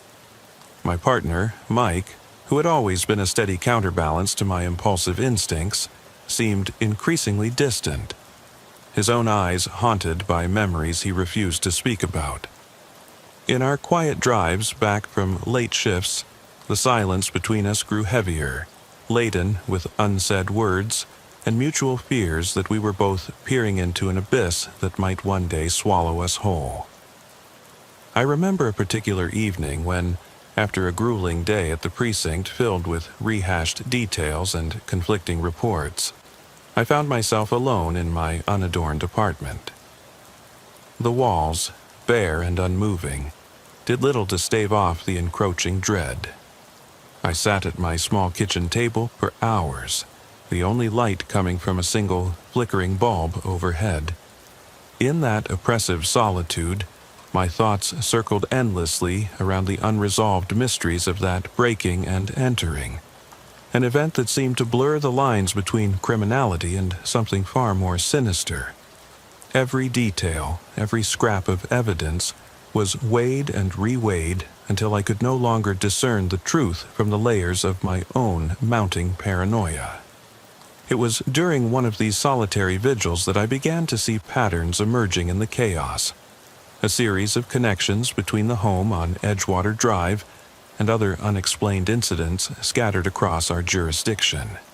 Each case, though superficially different, carried a similar signature: unexplained shadows, sudden disappearances, and the eerie absence of concrete resolution. A creeping realization dawned upon me that perhaps I was witnessing not isolated breaches of security, but the unraveling of something much larger. A network of inexplicable events that defied conventional logic. And as I stared out at the rain-soaked streets, I couldn't help but wonder if each flickering light and every whisper of wind carried a hidden message, one that only those who had stared into the abyss for too long could decode. The memory of that fateful night became a constant companion, a relentless reminder that in our line of work, the line between order and chaos is as thin and fragile as the glass of that broken door. Even now, as I navigate the endless corridors of unsolved cases and sleepless nights, the unresolved questions linger like a shadow at the edge of my vision. The house on Edgewater Drive, the mysterious absence of the caller, and that final, inexplicable moment in the dark continued to haunt my every thought. And with each passing day, the specter of that unanswered call grows ever more insistent, a silent testimony to the fact that some mysteries refuse to be confined by the boundaries of our understanding. I cannot help but feel that I'm trapped in a relentless cycle, one where the echoes of the past infiltrate every moment of the present, leaving behind a trail of disjointed memories and unspoken truths that gnaw at the very fabric of my being. The case, far from being closed, has become a mirror reflecting the vulnerabilities of a man who once believed in the clear-cut distinctions of right and wrong. Each new piece of evidence, every fleeting recollection, seems designed to dismantle the carefully constructed narrative of certainty I'd built over years of service. And so, as the days blur into nights and the nights into an endless parade of agonizing introspection, I find myself standing on the precipice of a truth so unsettling that it threatens to shatter everything I once held dear. In the final moments of that long, unyielding stretch of investigation, as the precinct's corridors hummed with the mundane activity of another night shift, and my mind teetered on the brink of a psychological collapse, I was forced to confront the impossibility of closure. The evidence, the whispers of forgotten secrets, and the eerie, repetitive cadence of that solitary breath had conspired to create a tapestry of unresolved enigmas that might never be fully unraveled. And as I prepared to file yet another report, my hands trembling ever so slightly as I typed the final details, I couldn't shake the feeling that there was one final piece of the puzzle still hidden in the shadows, waiting for the moment when it would reveal itself and plunge my world into further darkness. A few weeks after the initial incident, an anonymous letter arrived at the station. Its plain, unadorned envelope contained a single sheet of paper on which a cryptic message was scrawled in hurried, uneven handwriting. It read, "I was there when you thought you found the truth. The night has many faces, and mine is still watching." Those words sent a chill through me that far surpassed the fear of any armed suspect. They resonated with the lingering doubts, the subtle hints that the call on that rain-soaked November night had been only the beginning. With every passing day, every sleepless night filled with haunting memories, I began to wonder if we had unknowingly opened a door that could never be closed, a door through which a darkness had seeped into our reality, forever altering the fragile boundaries of what we considered to be safe. The investigation continued in a haze of uncertainty. Colleagues debated whether the anonymous note was the work of a cunning criminal seeking to undermine our efforts, or a desperate cry for help from someone equally as lost as the missing woman we had tried to save. Meanwhile, I found myself increasingly isolated, burdened by the feeling that the case was slowly consuming me from the inside out. The whispers of doubt and regret grew louder with every file I reopened and every witness statement I re-examined. There were nights when the pervasive darkness in my apartment seemed to close in, as if the very walls were conspirators in an elaborate scheme to keep the truth hidden. In those moments, the persistent memory of that surreal encounter in the dark, claustrophobic corridor would flash before my eyes, a grim reminder that some nights refuse to let go of their secrets. Even as formal inquiries grew cold and the trail of evidence dissipated like fog in the morning sun, I could not escape the specter of that night. Its images, the unlocked door, the half-shrouded figure in the closet, the disoriented, remorseful eyes of a woman burdened by unfathomable sorrow, haunted every quiet moment and every restless dream.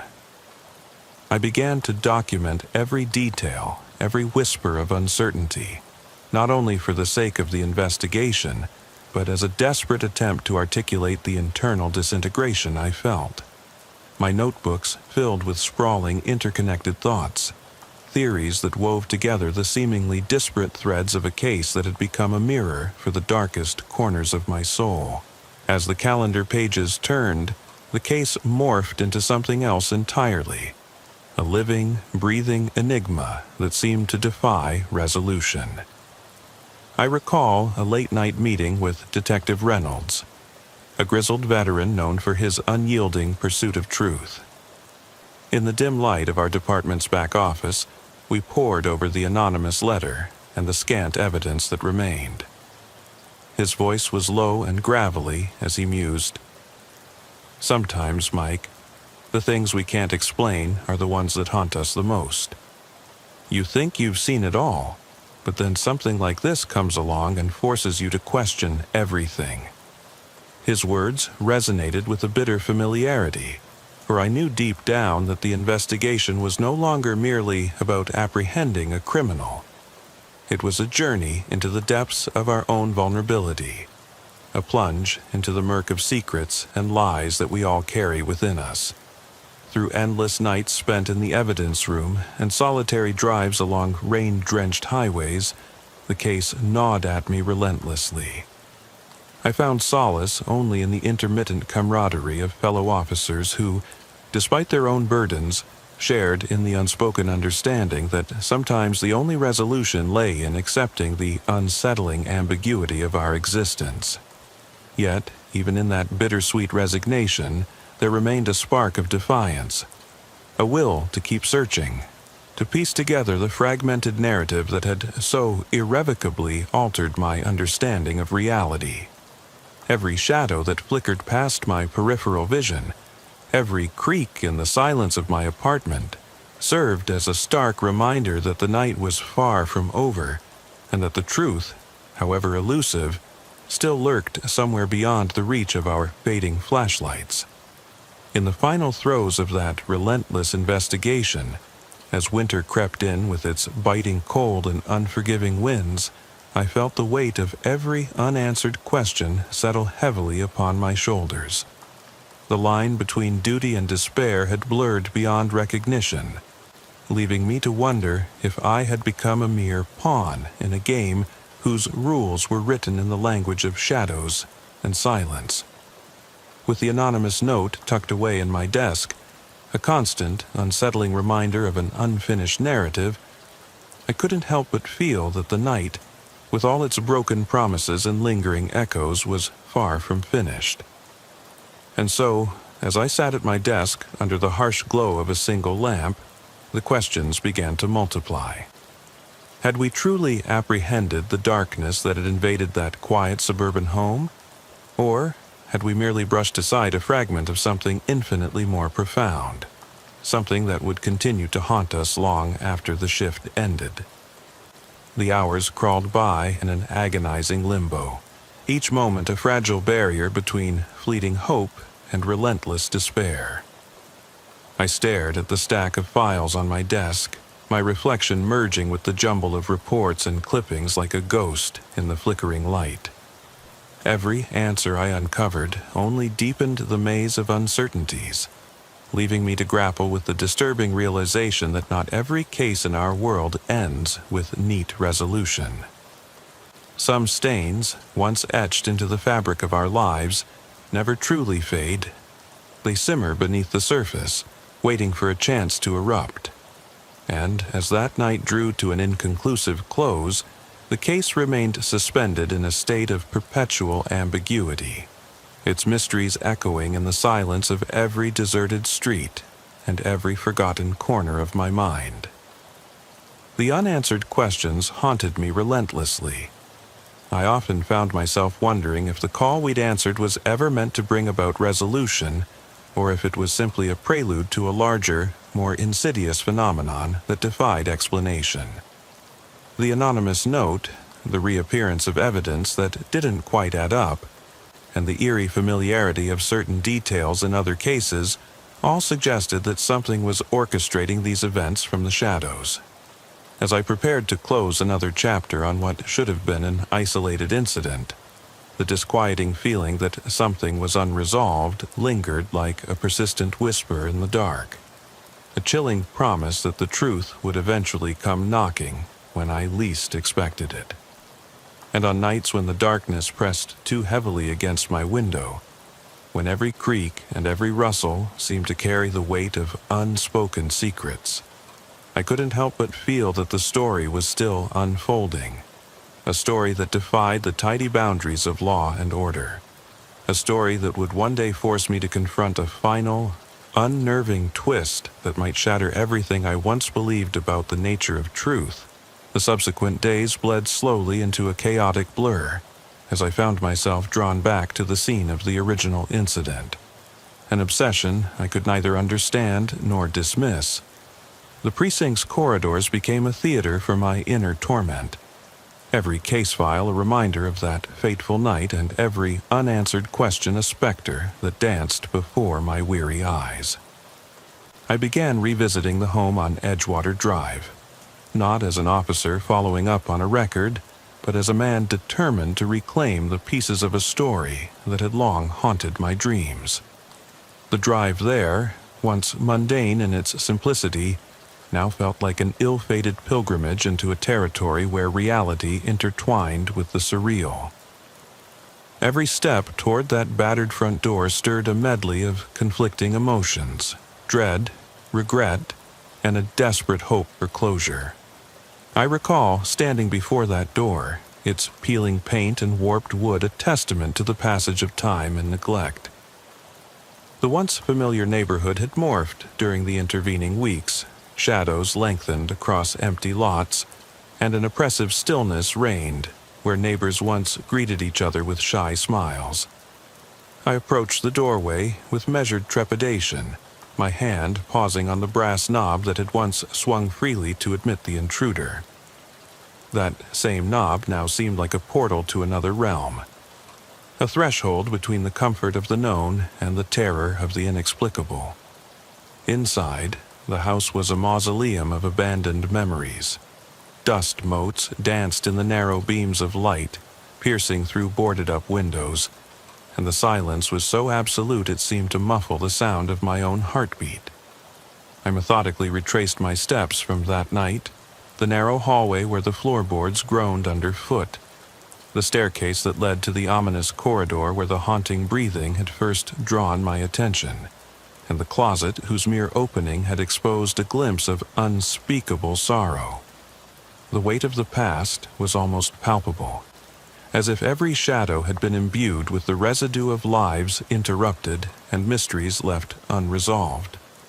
As I examined every detail with the scrutinizing eye of a man haunted by the unresolved, I discovered discrepancies that made my skin crawl. There were marks on the walls, barely perceptible scratches that seemed to form a pattern, almost like a desperate signature left behind. In what should have been a cluttered yet orderly space, I found evidence of hurried movements. A scarf carelessly tossed aside on a chair, muddy footprints that meandered toward a forgotten door, and a half-burnt candle still flickering in the corner of a room that reeked of stale secrets. Each detail was a brushstroke on a canvas I had assumed was already complete, now revealing layers I had never noticed before. In the ensuing days, I dedicated every spare moment to painstakingly reassembling the fragments of that night. Colleagues and superiors alike began to notice my relentless scrutiny. Late nights spent combing through records, returning to the scene with an almost obsessive fervor, and scribbling fervent notes in a weathered journal. My demeanor changed, where once I carried the composed, unyielding resolve of a veteran officer. Now there were cracks in my facade, an aura of isolation and a glimmer of desperation that unsettled even those who had served by my side for years. Mike tried to reach out, his eyes reflecting an unspoken worry as he urged me to let go and trust the system. But I couldn't. The truth was slipping through our fingers like grains of sand, and I was determined to capture every elusive detail before it vanished forever. Late one evening, as rain battered the windows of our precinct, and the city outside disappeared into a blur of neon lights and drenched pavement, I sat alone in the evidence room, poring over security footage from the night of the incident.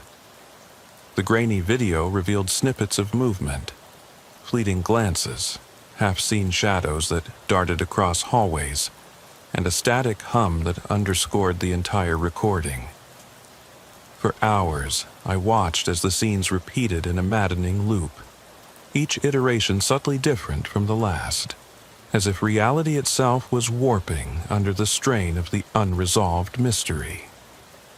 I couldn't shake the image of the woman's terrified eyes, nor the perverse calm in her trembling hands as she surrendered that ill-fated night. Every frame was a silent testimony to the devastation of secrets unrevealed.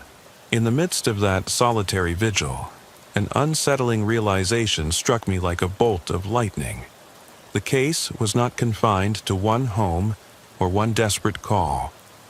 It was a fragment of a larger, more sinister narrative. I began correlating every similar incident on record, each a mysterious disappearance, an unaccounted break-in, or an inexplicable moment of terror in neighborhoods once considered safe. My heart pounded as I connected the dots between these seemingly random occurrences, each bearing subtle similarities that hinted at an underlying design. It was as if an entity or a force was moving unseen between the gaps of our collective consciousness, leaving behind only the faintest clues for those desperate enough to look. The more I uncovered, the more my mind reeled with the implications. I found myself questioning the very nature of the darkness I had sworn to combat. A darkness that was no longer just a physical presence lurking in abandoned houses, but an insidious part of our world, infecting every dimension of our perception. The night became a living presence, and I, an unwilling chronicler of its ominous design. The anonymous note that had arrived weeks earlier now loomed large in my thoughts, its cryptic message unraveling in my mind with every new detail I unearthed. Who was behind these acts? What did they want? And, more hauntingly, was it ever possible to escape their relentless grasp? As the evidence mounted and the days turned into a bewildering mosaic of chilling encounters and sleepless nights, the lines between duty and obsession blurred irreparably. I became a recluse in my own mind, consumed by the need to comprehend the enormity of what I was witnessing. The once ordered world of police procedure and routine investigations had given way to a reality that defied comprehension. A world where every answer invited a new question, and every revelation was intertwined with the inexorable march of a mystery too profound to be contained by logic alone. In the midst of this relentless pursuit of truth, I could feel the psychological strain manifesting in every fiber of my being, the gnawing anxiety, the ever-present disquiet, and the surreal sensation that I was being drawn inexorably toward a truth that might shatter everything I held dear. In those long, solitary hours, I was forced to confront not only the case's unresolved enigmas but also the abyss within myself, a darkness that had been patiently waiting for an opportunity to emerge, to challenge everything I once took for granted about order, justice, and the fragile nature of reality. Over time, the case took on the aspect of a personal crusade, a journey not just to solve a mystery, but to reclaim a semblance of sanity in a world where the shadows seemed to hold secrets far beyond my grasp. The deeper I delved into the case files, the more I found myself venturing into territories that were as uncharted as they were disturbing. Every conversation with a witness, every carefully recorded memory from a neighbor, and every late-night phone call filled with hushed voices and trembling confessions added another layer to a puzzle that grew infinitely complex. I remembered one particular interview with an elderly resident, Mrs. Carter, whose voice wavered as she recounted peculiar events dating back years. In a trembling murmur, she recalled nights when strange lights danced on the horizon and soft, indistinct music drifted through the trees. a memory that now took on an eerie resonance in light of the ongoing investigation. I spent countless nights driving the silent streets of Castlewood, the vehicle's interior illuminated only by the ghostly glow of the dashboard and the steady stream of raindrops racing down the windshield. During those drives, I replayed the evidence in my mind repeatedly. The unlocked door, the subtle indications of forced entry, and the inexplicable presence of an unknown force that had imbued that night with a sense of dread. The landscape itself seemed to have transformed. Familiar landmarks became cryptic symbols of hidden terror. A rusted water tower looming over a vacant lot, an abandoned playground with creaking swings that whispered long-forgotten secrets, and even the worn pavement on which I drove carried the scars of events that defied explanation. As the investigation progressed, I began to notice that the case was reshaping my perceptions of time and space. The once rigid boundaries of my world had become porous, each moment overlapping with memories of other unsolved tragedies that had similarly disrupted the fragile equilibrium of our lives. There were nights when my dreams merged with reality, where I'd find myself back in that dim hallway, confronted by the unblinking gaze of a shadowy figure, only to awaken, drenched in sweat and gasping for breath. In these moments, the line between memory and present blurred until I was no longer certain which was which. It was as though the investigation had cast a long, inescapable shadow over every aspect of my existence. Every step deeper into the mystery brought with it not only an accumulation of circumstantial evidence, but also an overwhelming sense of isolation. Colleagues who once shared in the straightforward pragmatism of police work now eyed me with a mix of concern and bewilderment. The cold, clinical efficiency of our everyday operations began to falter under the weight of my questions. Questions that reached beyond the scope of official protocol and ventured into a realm of existential inquiry. I found myself questioning whether the rigid structures of procedure had been designed, in part, to keep us from confronting the profound uncertainties that lay beneath the surface. The case had evolved into something far greater than a simple break-in. It was a mirror reflecting the intricate, often disturbing interplay between duty, fate, and the inscrutable forces that governed our world. I was on duty one bitter November night, driving along an endless stretch of interstate in rural Missouri. The wind howled through the nearly abandoned roadside as my cruiser's headlights cut through a suffocating darkness. I'd been a state trooper for over 15 years, but even with all that experience, there are nights that shake you to your core.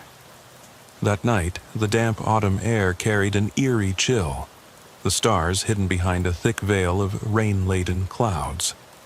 The road had its usual sparse scatter of headlights from long-haul trucks and the occasional passing car, but there was an unsettling stillness over everything. A silence punctuated only by the distant hum of engines and the occasional rustle of dead leaves.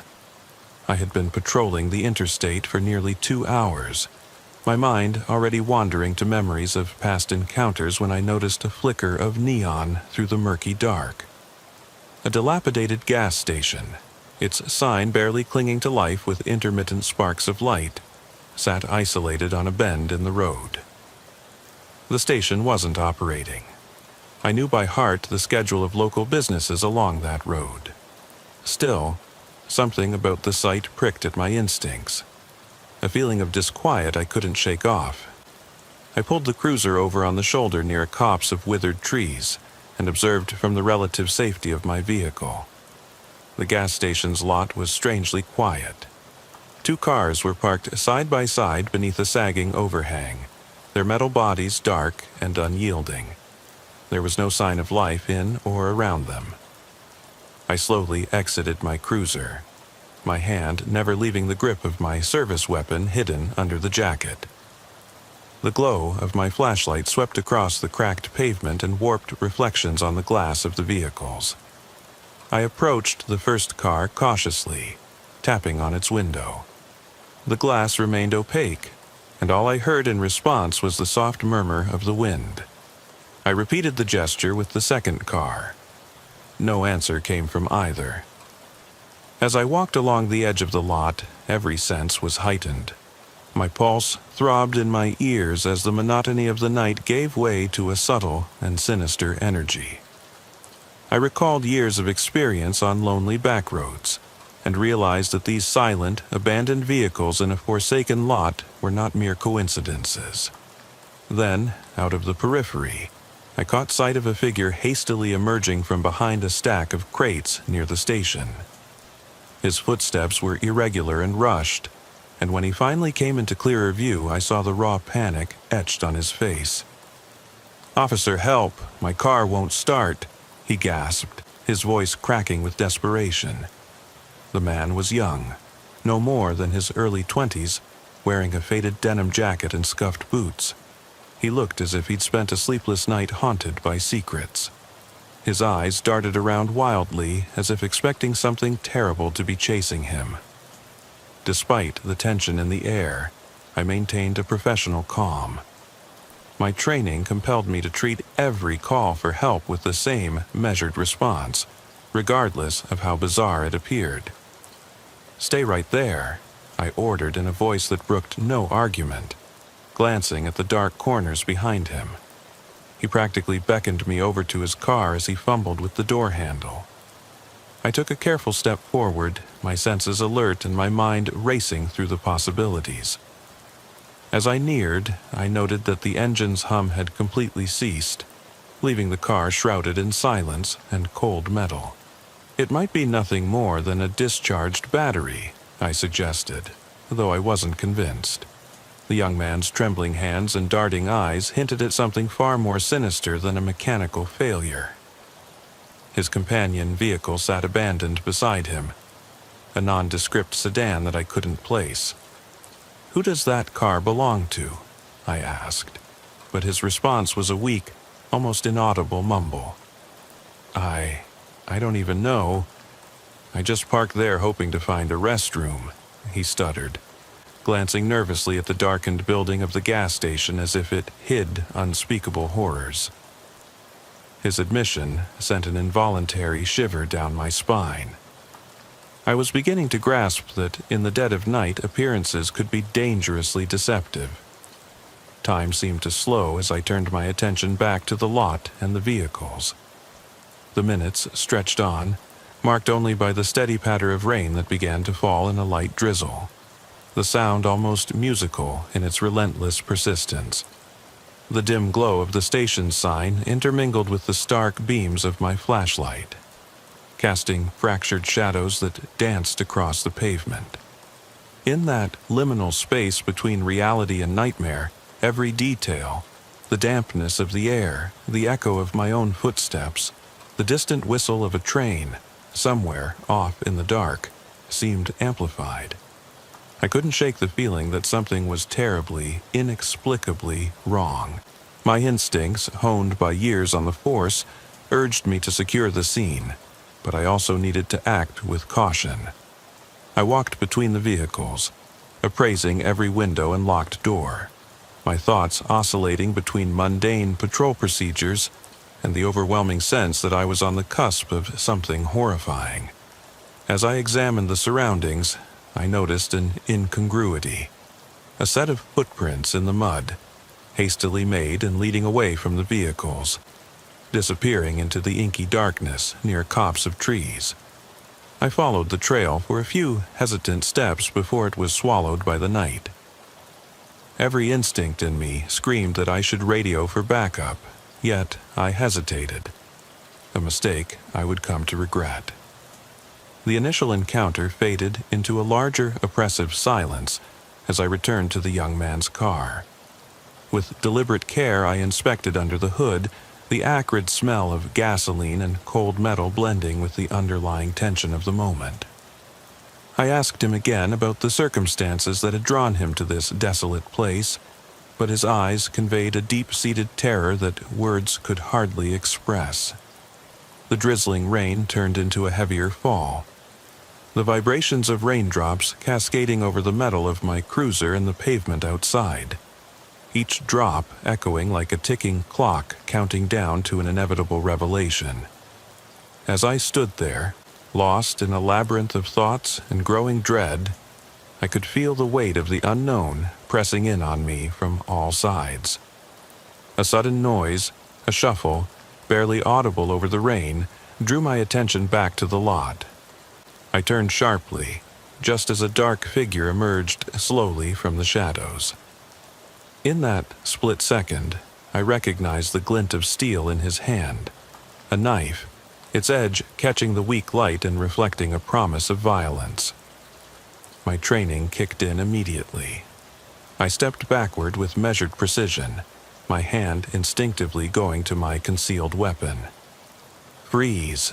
My voice boomed across the empty lot, reverberating against the silent walls of the station. The man halted mid-stride, his eyes wide with shock and his hand trembling as the knife slipped from his grasp. For a moment, time stood still as I locked eyes with the intruder. The adrenaline surged through my veins like a live wire, and every muscle in my body tensed in preparation for the worst. The young man beside me shrank back, his fear palpable in every quiver of his frame.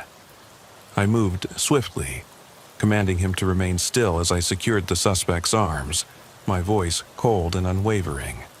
The knife clattered to the rain-soaked concrete as I cuffed him, my own hands steady despite the turmoil raging inside me.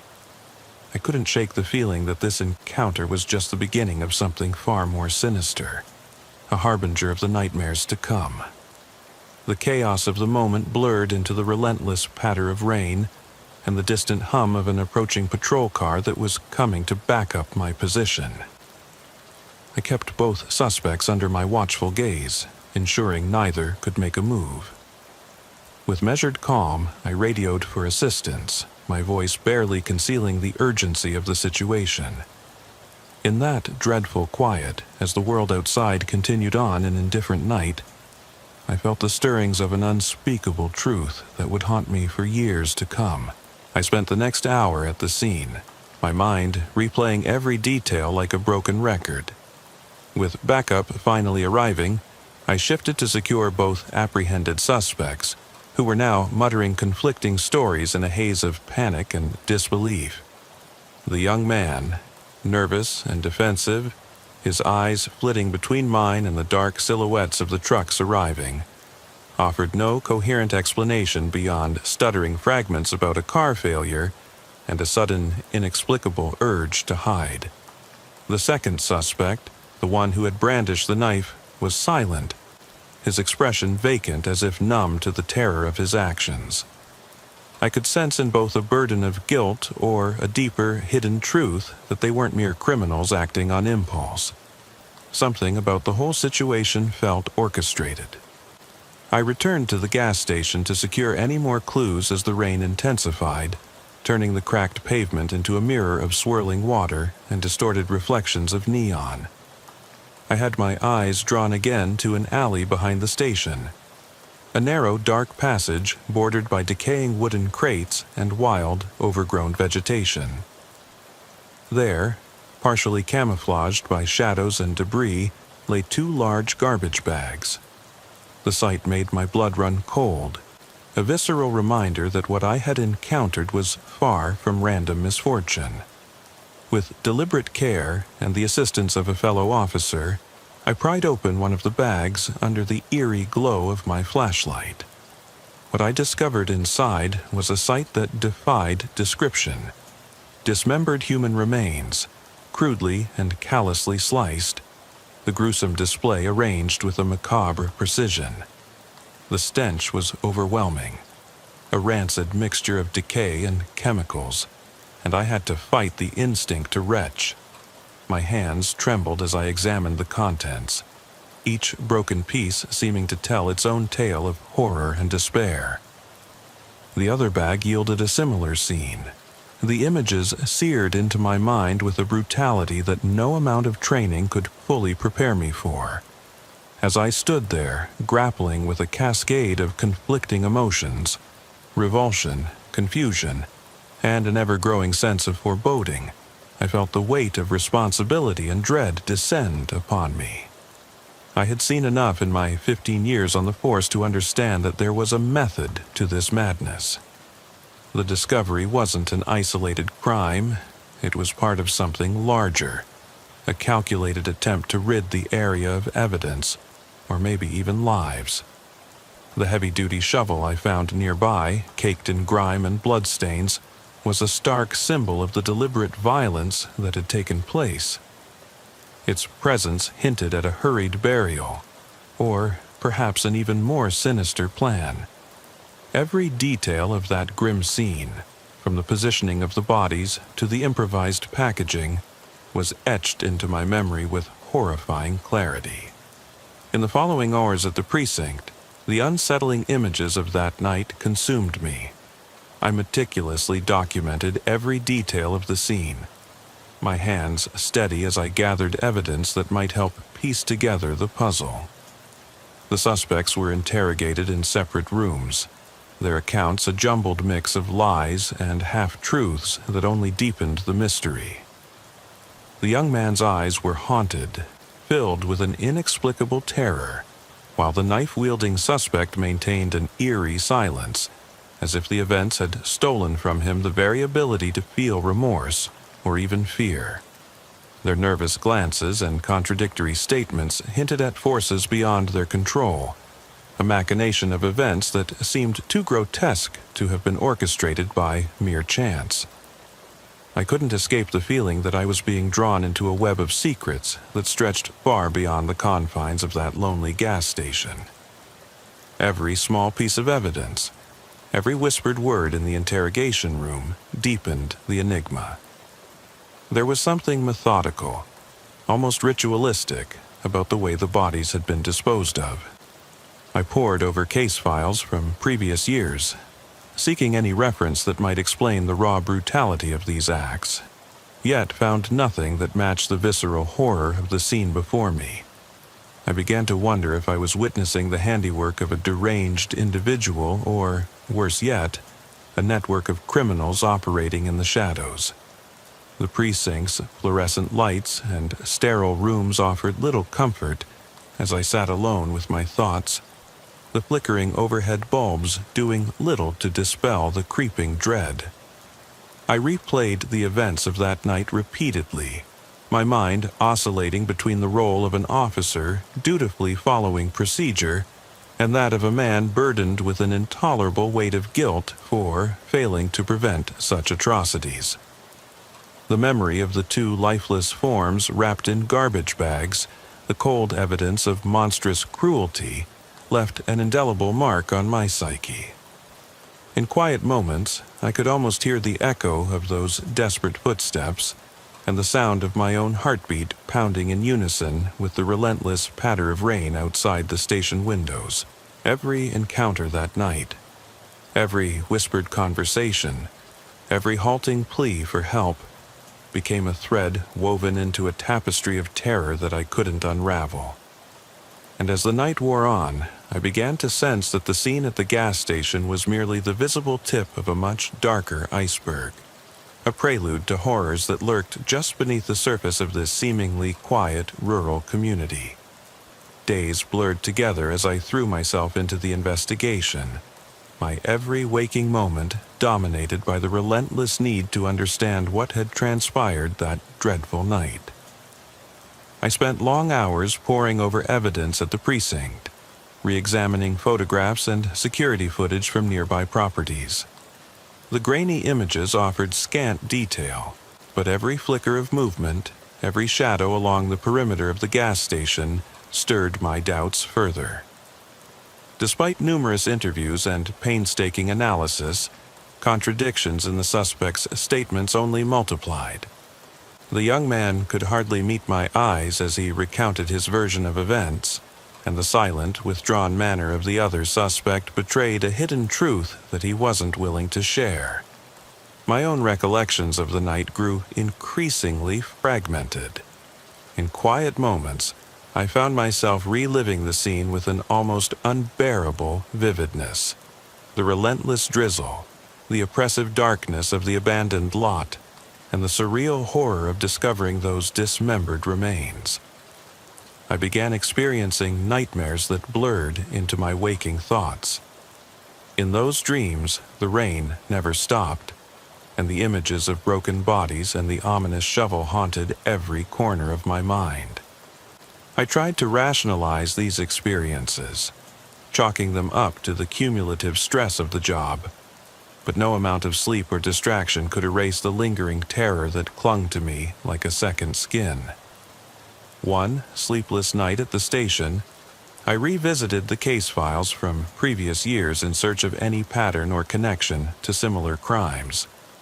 I combed through archives of unsolved murders, missing persons reports, and even folklore passed down among local officers about a ghost of the highway, a specter said to haunt isolated roads and lured unsuspecting motorists into the grasp of evil. Nothing in those files, however, could conclusively explain the calculated nature of the crimes I had witnessed. It was as if the reality of that night transcended conventional understanding, blurring the line between cold-blooded criminality and something far more supernatural. In between interrogations and long, lonely shifts at the precinct, I took to driving back to the scene on quiet nights, trying to glean something, any detail, that might have been overlooked in the chaotic immediacy of that night. The gas station, still abandoned and decaying under the weight of time, seemed to possess a menacing aura. Every creaking board and every flickering light appeared to hide a secret, a memory of unspeakable violence. I'd pull up my cruiser and sit in silence, letting the memories wash over me like the relentless rain. The repeated exposure only deepened my resolve to understand, yet it eroded my sense of security bit by bit. As the investigation deepened, I began noticing unsettling shifts in the behavior of my colleagues as well. A seasoned detective assigned to the case, whose steady demeanor had always been a source of calm in the face of chaos, suddenly became withdrawn, his eyes clouded with an unspoken horror. Rumors began to circulate that others in the department had encountered inexplicable phenomena on similar routes. Stories of ghostly figures or unaccountable disturbances in the dead of night. I dismissed these tales at first as attempts to rationalize an otherwise unfathomable situation, but the mounting evidence forced me to confront the possibility that I was entangled in something beyond mere human depravity. I started questioning my own perceptions. Was it possible that the overwhelming anxiety I felt was less about the immediate crimes and more about a long-forgotten fear buried deep within me? There were nights when I would drive alone and feel as though I were not the only person on the road. In the reflective sheen of puddles on asphalt, I sometimes glimpsed movement, a shadow that wasn't my own. Although I tried to dismiss these thoughts as paranoia, the persistent unease gnawed at me. I began keeping a journal in which I recorded every detail of the investigation and my inner monologue. In those pages, between the lines of official reports and case numbers, I wrote of my doubts, my nightmares, and the creeping conviction that I was being slowly drawn into an abyss from which there might be no escape. The faces of the two suspects haunted me too. The young man's fear-stricken eyes and the silent, emotionless glare of the other suspect combined into an unsettling reminder that, beneath the veneer of everyday life, there lurked darkness that could shatter one's spirit. The precinct became a labyrinth of cold, fluorescent lights and indifferent bureaucratic routine, a stark contrast to the raw terror of that rain-soaked night. And every time I closed my eyes, I could still hear the echo of desperate footsteps and the shattering silence that followed the command, "Freeze." In the relentless pursuit of truth, I found myself pushed to the brink of exhaustion and sanity by a case that defied every conventional explanation. With each new piece of evidence, the investigation took unexpected twists that led me deeper into a maze of deceit and fear. I was compelled to revisit the crime scene with fresh eyes, questioning every detail that had once seemed so straightforward. My determination was bolstered by an inner need to restore order to a world that had suddenly become inexplicably chaotic. I returned to the gas station one late evening, armed with new insights gleaned from hours of solitary study and intense interviews with local residents. The area, once nearly forgotten and shrouded by neglect, now revealed a hidden history. Locals spoke in hushed tones about strange happenings along that stretch of highway. The sudden disappearance of motorists, unexplained sounds in the dead of night, and even legends of a vengeful spirit prowling the outskirts of the town. Though I was a man of reason, even I couldn't ignore the undercurrent of dread that these whispered tales evoked. There was something disturbingly unified about these anecdotes, as if they were pieces of a puzzle that promised to unveil a deeper, more sinister conspiracy. The gas station itself had become a repository of memories. Its peeling paint and broken windows served as a silent chronicle of neglected years. I circled the building slowly, flashlight in hand, and found that the area around it bore fresh signs of disturbance. Footprints, small, hurried steps like those of someone desperate to escape, leading toward a narrow woodland path. I followed them, my boots splashing in shallow puddles as the rain faded into a soft drizzle. Every rustle of leaves, every creak of ancient wood increased my awareness of the fragility of life and the precarious balance between order and chaos. In that decaying natural theater, the forest seemed to breathe with a life of its own, an unsettling pulse that beat in tandem with my racing heart. The footprints eventually led to a clearing where the remnants of an old collapsed fence lay scattered among overgrown brambles. Here, I discovered another clue.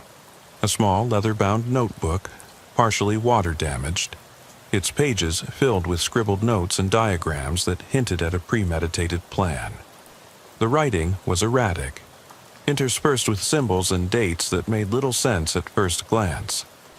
I carefully pocketed the notebook, feeling the weight of its secrets, and headed back to the station with a sinking sense of foreboding. Back at the precinct, the fading daylight and sterile atmosphere did nothing to allay the anxiety that had built up inside me. I spent hours poring over the notebook's contents, matching dates and symbols with old case files and local folklore. It was as if the person who had written these cryptic entries had mapped out a series of events that spanned years, a timeline of cruelty and calculated horror. The more I delved into the mystery, the more I realized that this wasn't an isolated incident. There was an intricate web of connections that tied seemingly random occurrences together, and my investigation was slowly unraveling a tapestry of despair that extended far beyond a single fateful night at a rundown gas station. I began conducting interviews with longtime residents, local mechanics, and even former employees of the gas station. Each conversation added layers of complexity to the case. One elderly man, whose voice trembled with both age and fear, recounted a series of events from decades past, stories of missing persons and inexplicable disappearances that had been conveniently hushed up by local authorities. In hushed whispers, he mentioned that the gas station had once been a gathering point for a group of individuals rumored to be involved in occult practices. His eyes, filled with sorrow and something akin to terror, told me that these were not mere legends, but echoes of a painful reality. Every new piece of information only deepened my own internal struggle. I found myself oscillating between the objective detachment required of a state trooper and the visceral horror of someone who felt personally responsible for the lives lost that night. My nights became restless marathons of sleepless vigilance. I started jotting down every minute detail, observations, theories, even conversations that, on the surface, seemed trivial. In the quiet solitude of my office, where fluorescent lights hummed overhead, the notebook's cryptic entries replayed in my mind with relentless persistence. They whispered of ritualistic acts and carefully orchestrated murders, leaving me to question: was I merely witnessing the aftermath of random violence, or was I entangled in a premeditated scheme that transcended ordinary human cruelty? The interrogation of the suspects continued in fragmented sessions that shed little light on their true motivations. The silent man, whose expression remained vacant throughout, was eventually linked to other unsolved cases, a series of brutal crimes in nearby counties that shared similar signatures. Every time I looked into his eyes, I felt as though he were staring into my soul, daring me to uncover truths he had long since buried. The young man, on the other hand, became a living embodiment of anguish, haunted not only by the events of that night, but also by his own inability to recall how he had come to be involved. His answers were mired in fear and confusion, suggesting that he was perhaps an unwilling pawn in a larger, far more complex game. As days turned into weeks, the strain of the investigation began to take its toll on me. I noticed a change in myself, a persistent shadow of doubt that clouded even my brightest moments. I would sit in the solitude of my car after long shifts, the rhythmic drumming of rain on the roof melding with my troubled thoughts. In those quiet intervals, I wondered if the line between sanity and madness was thinner than I had ever imagined. The case had become an unyielding presence in my life, a specter that lurked at the edges of every thought, every memory of that fateful night. I found myself compelled to return, again and again, to the very scene of the crime. The gas station, now a decaying monument to the unspeakable events that had unfolded there, beckoned me with an almost magnetic pull. Night after night, I drove down those lonesome roads, my mind fixated on solving the enigma that haunted not only me, but the very soul of this forgotten stretch of land. With each visit, the details grew more vivid. The way the wind whispered through shattered glass, the subtle shift in temperature as I moved from the harsh glare of the roadside to the chilling darkness behind the station. It was as if the area itself was a living, breathing entity, its mood changing with each passing moment, mirroring the inner turmoil that gnawed at me. On one particularly dismal night, when the rain had subsided into a fine mist and the moon hovered low behind dense clouds, I ventured further into the overgrown paths behind the gas station. The notebook I had found had provided little in the way of clear answers, but it suggested that there was more to the story. A hidden chapter perhaps concealed among the ruins of a nearby farmhouse. The old building, abandoned for as long as anyone could remember, loomed at the edge of the property like a relic of a bygone era. Its windows were boarded up, and the front door hung loosely on its hinges, creaking in the occasional draft that swept across the barren field. As I approached the farmhouse, I couldn't shake the feeling of being watched. Shadows played tricks on my eyes, twisting the familiar landscape into shapes that seemed menacing and alive. Every step I took echoed in the silence, a reminder of how alone I truly was.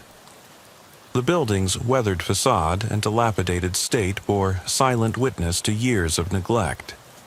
Yet there was an unsettling order to the decay, a rhythm in the ruin that suggested deliberate abandonment, not mere chance. I pushed open the creaking door, my flashlight slicing through the pervasive gloom that filled the empty rooms. Dust motes swirled in the beam, dancing in a macabre ballet of light and shadow, and each step on the creaking wooden floorboards resonated like a heartbeat in an otherwise silent tomb. Inside, the atmosphere was thick with the remnants of lives long past, faded photographs in rusted frames, broken furniture strewn about, and a pervasive odor of mildew and disuse. I searched room after room, my eyes catching sight of odd, handwritten notes that appeared to have been hastily scrawled on walls and abandoned scraps of paper.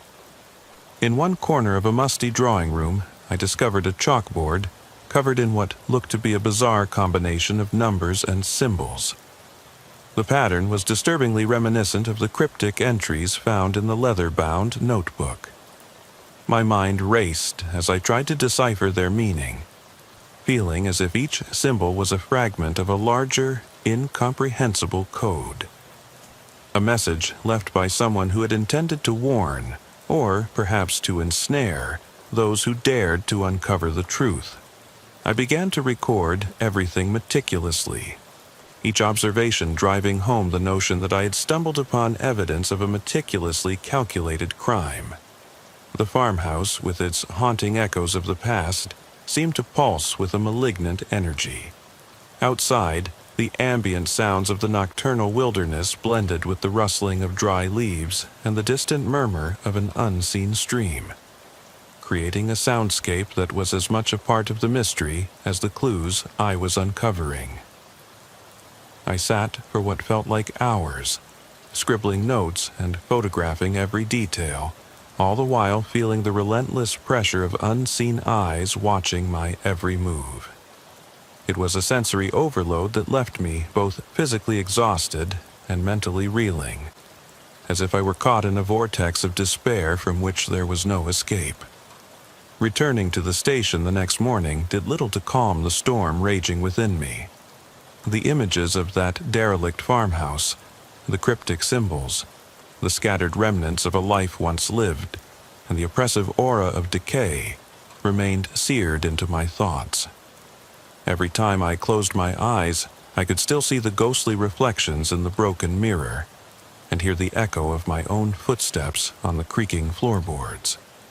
At the precinct, my colleagues regarded my newfound evidence with a mixture of skepticism and concern. The case, already a labyrinth of dark secrets and inexplicable events, was rapidly spiraling into something that none of us had anticipated. The detective assigned to the case, once a pillar of unwavering stoicism, now found himself haunted by sleepless nights and a growing fixation on the details of the farmhouse. Our conversations, once crisp and professional, turned into hushed murmurs filled with uncertainty. "There's something not right about all this," he confessed one evening as we sat in the evidence room, our voices barely above a whisper. "The way these murders are connected, it's like we're dealing with something beyond mere human depravity."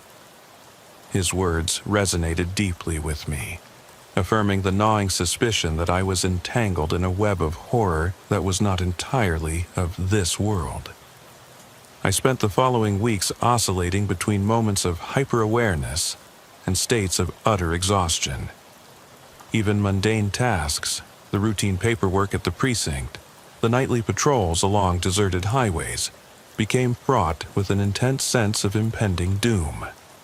On several occasions, I found myself pausing in the middle of the road, head bowed as if in silent prayer, fighting to reclaim a shred of normalcy amidst the chaos that had invaded my life. The memories of that fateful night, the sight of abandoned vehicles under flickering neon, the desperate cry of a young man, the cold, calculated terror of a knife-wielding figure, were etched into my consciousness, refusing to fade with time. Each day brought with it a profound melancholy, as if I were mourning not just the lives lost in that horrific act, but the very innocence of a world that had betrayed me. Late one night, as the storm outside raged with renewed fury, I sat alone in my car on a desolate roadside, grappling with a profound sense of disorientation. The rhythmic drumming of rain on the metal roof provided a grim counterpoint to the cacophony of memories and doubts swirling in my mind. I began to wonder whether the darkness I had witnessed was a reflection of the inner void that the relentless brutality of the world had carved out of me. Was I, in some inexplicable way, losing myself in the pursuit of a truth that might never fully reveal itself? That question, unspoken yet omnipresent, haunted me as I drove away from the precinct, leaving behind nothing but a trail of unanswered questions and a gnawing fear that the real horror was only just beginning. Returning to the gas station one final time seemed both a duty and an obsession. I couldn't shake the feeling that despite all my efforts, the threads of this case were fraying into something far more dangerous than I had ever anticipated. The memories of that night, the urgent plea for help, the shock of unspeakable violence, the discovery of evidence that defied rational explanation, would forever be intertwined with the dark roads of Missouri. I drove back under a moonless sky, the chill of winter already beginning to bite at the edges of the night. Every landmark, every shadow along the interstate felt like a sinister signpost, guiding me toward an unknown, dreadful destination. This time, I wasn't merely retracing old steps, I was actively searching for answers. I parked my cruiser a safe distance from the station and proceeded on foot, every nerve aflame with a mix of dread and determination. The dilapidated building loomed ahead, its broken windows like empty eyes that had witnessed too much. I approached slowly, each step measured and deliberate, as though any sudden movement might break the fragile silence of a place that had long since embraced darkness. I crossed the threshold and felt the oppressive air wrap around me, a tangible presence that seemed to whisper warnings from the past. Inside, the echoes of my earlier visit had faded into a deeper, more somber silence. I revisited every room, every corner where traces of time lay thick upon the surfaces. The chalkboard with its erratic symbols still sat in the drawing room, its cryptic message casting a long shadow over everything. I began to piece together the disjointed clues, a series of dates that coincided with unexplained disappearances, reference to rituals performed under the cover of night, and names I couldn't entirely place. With each connection I made, an overwhelming sense of dread grew within me. It was as if the gas station and the surrounding areas were nodes in a vast sinister network that had been quietly operating for decades, unchallenged by time or authority. In the dim light of an early dawn that broke through the boarded-up windows, I discovered a final clue. An old, yellowed photograph taped to a wall. The image, captured decades ago, showed a group of young adults standing in front of the gas station, their expressions ranging from hopeful to unnervingly vacant. One face, in particular, caught my attention. A young man whose features were strikingly similar to the one I had encountered that fateful night. His eyes, cold and lost in the photograph, seemed to follow me with an intensity that set my heart pounding. A name was scrawled in faded ink at the bottom. William? The revelation stirred a tumult of questions.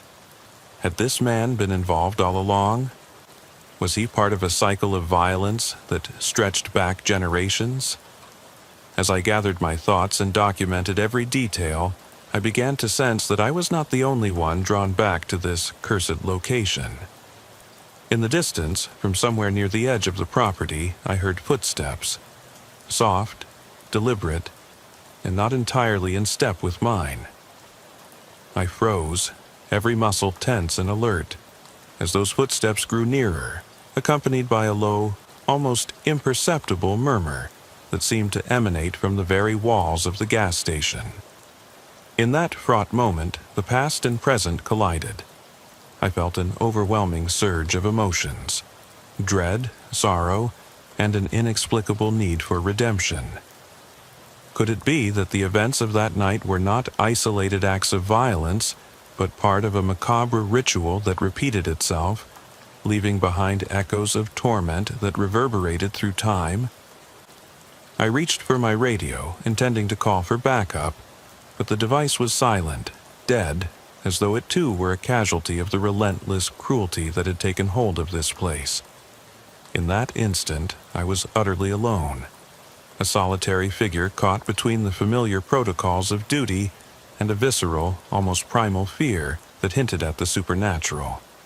The footsteps halted, and for a heart-stopping moment silence reigned. Then, just as suddenly as it had stopped, the sound resumed. Closer now, each step measured, echoing in the cavernous emptiness of the station. I gripped my firearm tightly, determined to confront whatever or whoever was approaching. A figure emerged from the darkness, a shadowy silhouette whose features were indistinguishable in the low light. The air between us felt charged with an otherworldly energy, as if every heartbeat was a prelude to an unknown reckoning. I demanded, "Who's there?" but received no verbal answer, only a slow, deliberate movement that chilled me to the bone. The figure paused at the threshold of a broken doorway, then turned toward me, its presence both hauntingly familiar and utterly alien. In that frozen moment, my mind raced through the possibilities. Was it an old acquaintance from past nights on the road, or had fate delivered to me something far more ominous? A specter born of the sins of the past? I never got a clear answer. The figure's eyes, dark and unfathomable, held a secret that defied explanation. My instincts screamed at me to open fire, but a part of me, burdened by years of witnessing inexplicable terror, hesitated, paralyzed by the realization that sometimes the worst horrors were not those that could be confronted head-on, but those that burrowed deep in your soul and questioned every certainty about who you thought you were. As the figure slowly faded back into the consuming shadows, I was left with nothing but a profound sense of loss. A feeling that, despite all my efforts, I had only grazed the surface of a nightmare that refused to end. I walked out of the gas station in silence, the soft patter of the early morning drizzle mingling with the echo of my footsteps. Each step away from the building felt like a step deeper into uncertainty, each moment thick with the question of whether the horrors I faced were truly bound to that place, or were reflections of a darkness that could exist anywhere. As I drove away, the image of the ghostly figure lingered in my mind, its mysterious eyes seeming to challenge me to confront a truth I wasn't sure I was ready to understand. In that moment, I couldn't help but wonder if the real nightmare was not what I had witnessed, but what awaited me beyond the veil of what I thought was reality, and whether I would ever truly be free of its grasp.